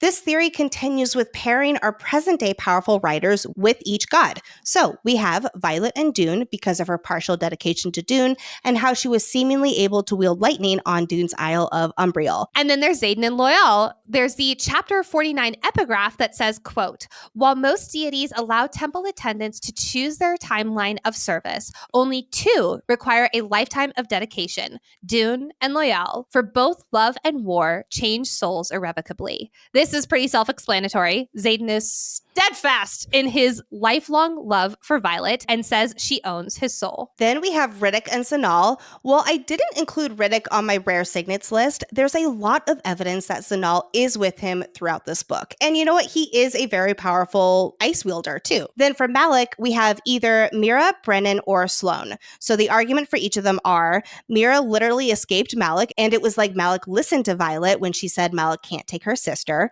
Brennan, because he was resurrected or as close to it as possible, or even Sloan, because she has the direct ability to counter or contribute to Malak's ability to take people. Then we have Rhiannon or Arik representing Amari. Rhi, because when Violet first meets her in Fourth Wing, Violet compares her to looking like Amari. Plus, Rhi is a natural leader, a queen in our eyes. Also, Rhiannon is a Welsh name that means great queen or goddess. The argument for Arik is that he is likely going to be king and also will probably potentially replace Melgren as the most powerful leader due to his precognition signet. And lastly, Dane or Arik for Hedion. Dane's signet is a way to obtain information and knowledge. Plus, he was trained by Papa Sorrengail too, with Papa Sorrengail hoping that he would become a scribe. And once when Dane does have the correct information, he makes the right choice, like when he joins the revolution. While he wasn't on my list, we can't forget what Sloan says about how someone like him shouldn't have this much power towards the end of the book. So I think there's more to Dane's power than we currently know. Or Arik, whose signet is the ultimate source of knowledge that no one else knows. Plus, he's obviously very intelligent with languages, culture, and history. Now, I also do want to point out that Hedion is the god of wisdom, and mostly what I've been saying is knowledge, and the book is very clear that knowledge and wisdom are two very different things. So interesting how we could potentially weave that in. Arik definitely has great wisdom. To round this all out, while not related to signets, I'd also like to point out that there hadn't been a black dragon since Taryn a century ago, until Iron Flame, when Taryn says that according to Coda, 2 more black dragons have hatched in the last year. I think more black dragons are hatching because the world/gods knows that they're needed for this big war. even though they're just little baby dragons right now. This is something that's really been building up, and here we are at its climax. Yeah. Something I'm really looking forward to in the deep dive is tracking who these 6 writers are going to be, because I think that this is a direct one-to-one comparison. There are 6 writers that changed the course of history. I believe fully that there's going to be 6, maybe even 7, since that seems to be the magic number now, writers who are going to change the course of history now in this next Great War. So that's something I'm really looking forward to tracking. But let's move on, because now it is time to step into the archives, where each episode, Professor Lexi educates us on a world-building topic to help us better understand this world and the magic within it. Our very first Onyx Storm archives topic is the scenarium, because a lot of readers were like, what the heck is that? So let's dive in, shall we? First of all, scenarium in Latin means composed of 6 in a group. In the Empyrean series, they are the King's Council and the highest ranking aristocracy in Navarre. These representatives from each of the 6 provinces govern the kingdom and handle important political decisions, including treaty negotiations and defensive agreements. It's unclear if the commanding general of Navarrian armies, aka Melgren, is also part of the scenarium, or if he is sitting in on these talks because it's that connected to the current ongoings. Let's quickly go through what the rankings of aristocracy include in Navarre, at least as far as we've learned so far. The rankings we see within the Empyrean universe mirror that of traditional aristocracy with a few shortcuts. Besides the reigning monarchs, the king and queen, here are 3 other titles we've seen in our story so far, and here they are in descending order of rank. Duke and Duchess. They are the highest and most important nobility rank. There can be multiple dukes in one province, but there is only one Duke of insert province here. For instance, Lindell was a duke in Tyrrendor, but Llewellyn was the Duke of Tyrrendor and reigned over Duke Lindell. Then we have an earl. We hear this rank once in reference to the Earl of Llewellyn, when he's demoted from duke for his secret loyalty to Orisha this whole time. In our traditional world, earl originally functioned essentially as royal governors, in charge of collecting taxes and with authority over their own regions or shires. So if you think about it in Game of Thrones terms, because that's where my mind always goes, there's obviously the King of Westeros, or the King of the Iron Throne, and then the North is ruled by House Stark, who in this terminology would be like the Duke of Tyrrendor and resides in Winterfell, or like Orisha. And then a lesser duke or earl would be like House Bolton or Reed or Karstark, who rules over a region in the north and answers to House Stark. Important to note that Portmeal has viscounts, but Navarre doesn't. In fact, as far as we know, there are no dukes or earls in Portmeal, and viscount seems to be the step down from the monarchy, based on Viscount Dracarys being named Queen Mariah's heir. Let's talk about what we know about how the scenarium conducts their business. We know that when Mera presents her case to the scenarium for adjusting the Basgiath wardstone to allow flyer magic, they put it to a vote. A majority vote is needed before a decision is made, because Mera lost her case 6-1. While we can assume someone could request an audience with the scenarium, this would probably be exceptionally rare, and most would be summoned or have to have an invitation to meet with them. They also seem to be the judges for when someone stands trial for treason, at least in Violet's almost case that we'll get to next episode. All right, shall we go through everything we know about each member of the scenarium? Zaden is given his title back after both Lindell and Llewellyn are sanctioned for their roles in hiding Orisha, thus becoming His Grace Lieutenant Zaden Ryerson, 16th Duke of Tyrrendor. Then we have former Duke but now Earl Llewellyn, and assumably also Duke but now Earl Lindell, who were both vital in keeping Orisha's goals over these last 6 years. Before Zaden's title was reinstated in our story, Llewellyn served as Tyrrendor's representative when House Ryerson was removed from the scenarium 6 years ago after the rebellion failed and the Treaty of Orisha was formed. He also currently acts as Zaden's proxy when he's away. Lindell fostered both Zaden and Liam, R.I.P., at Trevane. With Llewellyn's help, he made sure the boys fostered were as prepared as possible before they went into the Riders' Quadrant. Tyrrendor is the southernmost and largest province with a geographical advantage due to its coastline and the cliffs of Draelor. It provides the majority of conscripts, including presumably all of the marked ones. Orisha is/was its capital. For the other 5 provinces, we don't know much about their dukes or duchesses. Like, not even a name for most of them, but here's what we do know. The province of Moraine's scenarium seat is held by Duchess Eileen. She is described as having a high-pitched voice and wears a giant ruby necklace. Jim, watch. She is disdainful towards Zaden and Violet and is pretty angry that Zaden led a revolution, and goes without saying she doesn't trust him. On that same note, she has proposed marriage between her daughter and Zaden in hopes of getting her bloodline not only in Moraine, but also Tyrrendor. This is one of about a dozen marriage proposals Zaden gets since getting his title back. Since Zaden isn't married and doesn't have an heir, the other provinces want to form alliances with Tyrrendor in the form of political marriages. So we can also assume that's a pretty regular thing that happens among the provinces. A little bit more about Moraine. It's where Basgiath is located, and this province is in the north along the coast of the Emerald Sea. Characters we know who are Moranian are Terra, Avalyn, and Lyra of the first six. Moving on to the Duke of Chaldeer. We don't get much in physical descriptions about the Duke of Chaldeer. He has a short blonde beard. That's about it. Though it does seem he runs most of the meetings, as he appears to be leading the conversations most of the time. We also learn he's had at least 4 consorts in as many years. Chaldeer, the province, is home to Chaldeer City, where the king and royal family reside. It's also where the rebellion executions took place. It is one of the 3 provinces that kept their language during unification, now known as the common language that is spoken throughout Navarre. Many people in the Chaldeer province are loyal to Hedian, the god of wisdom. If the wards weren't extended, most of Chaldeer would be unwarded. Unfortunately, we know next to nothing about the last 3 scenarium members and the provinces they represent. There's the Duchess of Elsum, who has dark brows and long dark hair, long enough to brush the table when she leans forward. Very important information, am I right? But hey, I got to include it. Elsum is also one of the 3 provinces that kept their language during unification. Then we have the Duke of Lucerys. Lucerys can be pretty remote, and it's another province with a northern coastal border. This is where Daddy Atos was stationed in Iron Flame for his bad behavior. Violet's grandma, Niara, her father's mother, lives here as well. Characters from Lucerys include Sawyer, Lynx, and Warwick of the first 6. Last but maybe not least, we don't know, Deaconshire. We know so little we don't even know if they have a duke or duchess. This is the other of the 3 provinces that kept their language during unification, and it's the burial site of one of Violet's grandmamas. Like I mentioned earlier in the episode, the scenarium is negotiating a treaty with Orisha and Poromil, so I won't repeat myself with all of that. This includes an alliance between the kingdoms and, hopefully, pardons for the Orisha riot who left in the first place. However, at this time, King Tari is not willing to take Poromil citizens under the protection of the wards. Navarre is also not willing to let the Flyers stay at Basgiath because they can't protect themselves from the hostile environment with the riders previously trained to kill Flyers.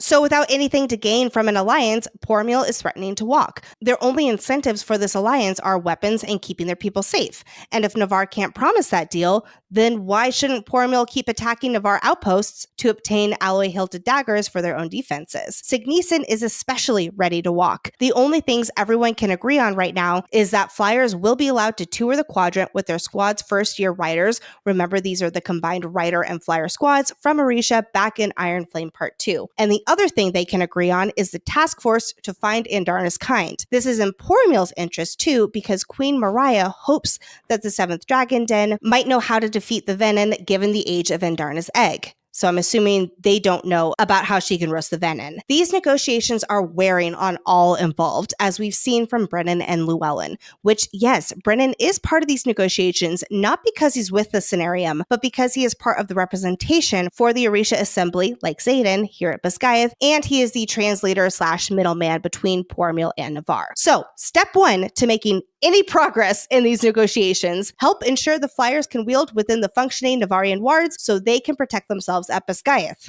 And stay tuned for episode 2. Let's close out this episode with taking flight with our favorite moments. We are right back with sassy Andarna, and when Taryn chastises her for how her wings won't hold the weight of ice, and Darna mocks him, quote, "Your wings won't hold the weight of this ice, and yet yours miraculously carry the burden of your ego." Fucking iconic. I love her. Another thing I just love is that Iotrim is 22. Like, I picture him and Riddick just frat bros at a party after 3 glasses of jungle juice with the hype of playing beer pong. They are the epitome of bros, and I love it so much. They're so perfect for each other. I want a Riddick POV so badly. Speaking of Iotrim, we get a description that Taryn is almost twice his size. The brown swordtail isn't considered a small dragon like Bade was, RIP, so this just illustrates demonstrates how gigantic Taryn is. Taryn calling Zaden the Dark One? Like, if that's his way of coping, mood. I'm telling you, he's channeling major dad who doesn't approve of his daughter's boyfriend energy. I love his line where he's like, quote, "Do not mistake my unflinching support of you, my mate, and Andarna for any form of faith in him. He's got his priorities straight, and no matter what, he is loyal. He will forever be Joe from Princess Diaries for me." All things cat in this chapter stretch. I am quickly becoming a cat stan. Like, I love her so much. From her trying to start shit with Violet when she's all riled up and Violet instantly shutting this down. Like, shut up. You don't need to do this. To her saying that she can tell sometimes why Zaden chose Violet. This is after Violet's speech. Although, because it's cat, she would never miss a chance to point out how took Violet long enough to step in, though. So good. Imogen saying that Zaden should stop doing stupid shit that needs to be covered up. Iconic. Another Imogen moment when she's like, "Message delivered. I'm done with this conversation."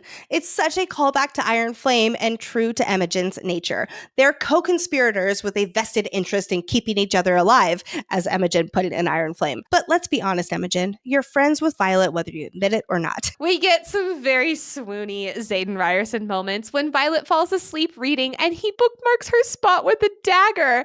And when he holds the door open for Violet, it's just a nice callback to the moment in Fourth Wing when he opens the door automatically for Violet because that's how his father taught him. And Violet's like, whoa, like hot. Garrick and Imogen, her note about him looking oh so rested, even after a night with a Griffin flyer, and how the flyer must be disappointed. So I actually put this initially under foreshadowing for Garrick and Imogen. Garrick teases Imogen that she sounds jealous. We'll learn from Quinn as she dies, R.I.P., that Imogen does indeed have feelings for Garrick and that she should tell him, maybe someday, depending on Garrick's current state and location, which is very questionable by the end of this book. Brennan notes how he has to beg Signeson to stay at the table for negotiations. Signeson, first to leave, last to arrive. Not great hangs, Signeson. I definitely got a chuckle out of Dane saying, quote, "You pretty much described how Violet was raised," when Riddick sarcastically says he feels protected and nurtured. We are starting to get more backstory between Dane and Violet, and I love it. I felt like that was a little bit lacking in Fourth Wing and Iron Flame, and we're really getting like a peek behind the curtains now. Yeah. What a first episode. Oh my goodness. Thank you so much for listening to this episode 1 of our Onyx Storm deep dive. So much for making it less than 2 hours. There's just too much to discuss and we are too excited.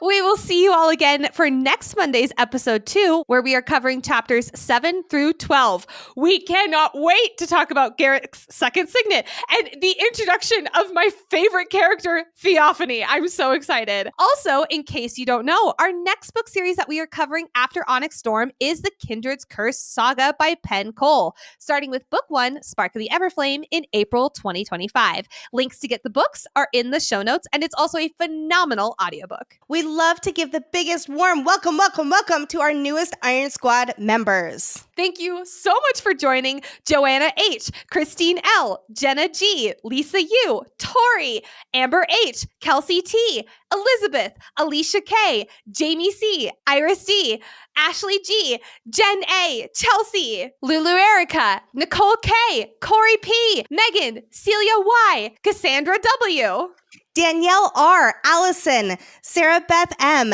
Amanda K., Sarah V., Hannah, Tabitha C., Caitlin P., Kelton H., Rhonda R., Alyssa D., Caitlin P., Lexi A., hey, that's like me, hi! Maria L., Thasani M., Katie C., Andrea F., Syra, Tiffany R., Shannon M., Jess B., Sandra May, Annie R.G., Nicole P., Haley G., Courtney V., Alex, Baps, Brianna C., Cody D., Jessica, Tara G., Holly T., Crystal, Allie S., Amanda M., Alicia S., and Jessica W. Wow! Welcome. We can't believe how many of you have joined the Iron Squad, and we just have to say thank you so much. We appreciate you. Thank you for supporting the show and for being on this journey with Nicole and I. It means the absolute world to us. And if you're like, hey, I want my name shouted out on the podcast and to be showered with all the love too, join our fan club at fantasyfangirls.com/fan club. Of course, the link is also in the show notes. Thank you, as always, to our resident scribe curator, aka our content researcher, Brooke, and of course, our executive producer, aka our sanity manager, Hayden. Hayden's going to be working a little overtime this weekend coming out for Rebecca Yarros Live. We love you, Hayden. Fun fact, when we got the email inviting us to be the moderators, we don't do anything big without Hayden. He literally is our sanity manager, and we need him to hold our hands. And so we immediately booked a flight out. It's like, come on, Hayden, you're coming to Denver. So we're so excited. We are very active on social media and posting lots of extra Onyx Storm content, including a mini archives and trivia the week of every new episode. So please be sure to follow us on Instagram and TikTok at Fantasy Fangirls Pod. And also hit that subscribe button on YouTube. It makes us so happy and we love it. Speaking of things that make us happy, please take a moment to rate and review this show. If you listen to any podcast, it does not just have to be Fantasy Fangirls, and you take 5 seconds to hit that little 5-star button, write a little love note in the review section. It is one of the best things that you can do for any show you listen to, and we're so grateful for all who have done it already. Last but not least, it is time to share this episode with your fellow Fantasy Fangirl Empyrean friends. If you and your friend group have been waiting for the deep dive episode 1, it is time to hit that link. Who can be the first of the group text to send the link? Is it you? Ooh. Is it you? Yeah, I'm challenging you.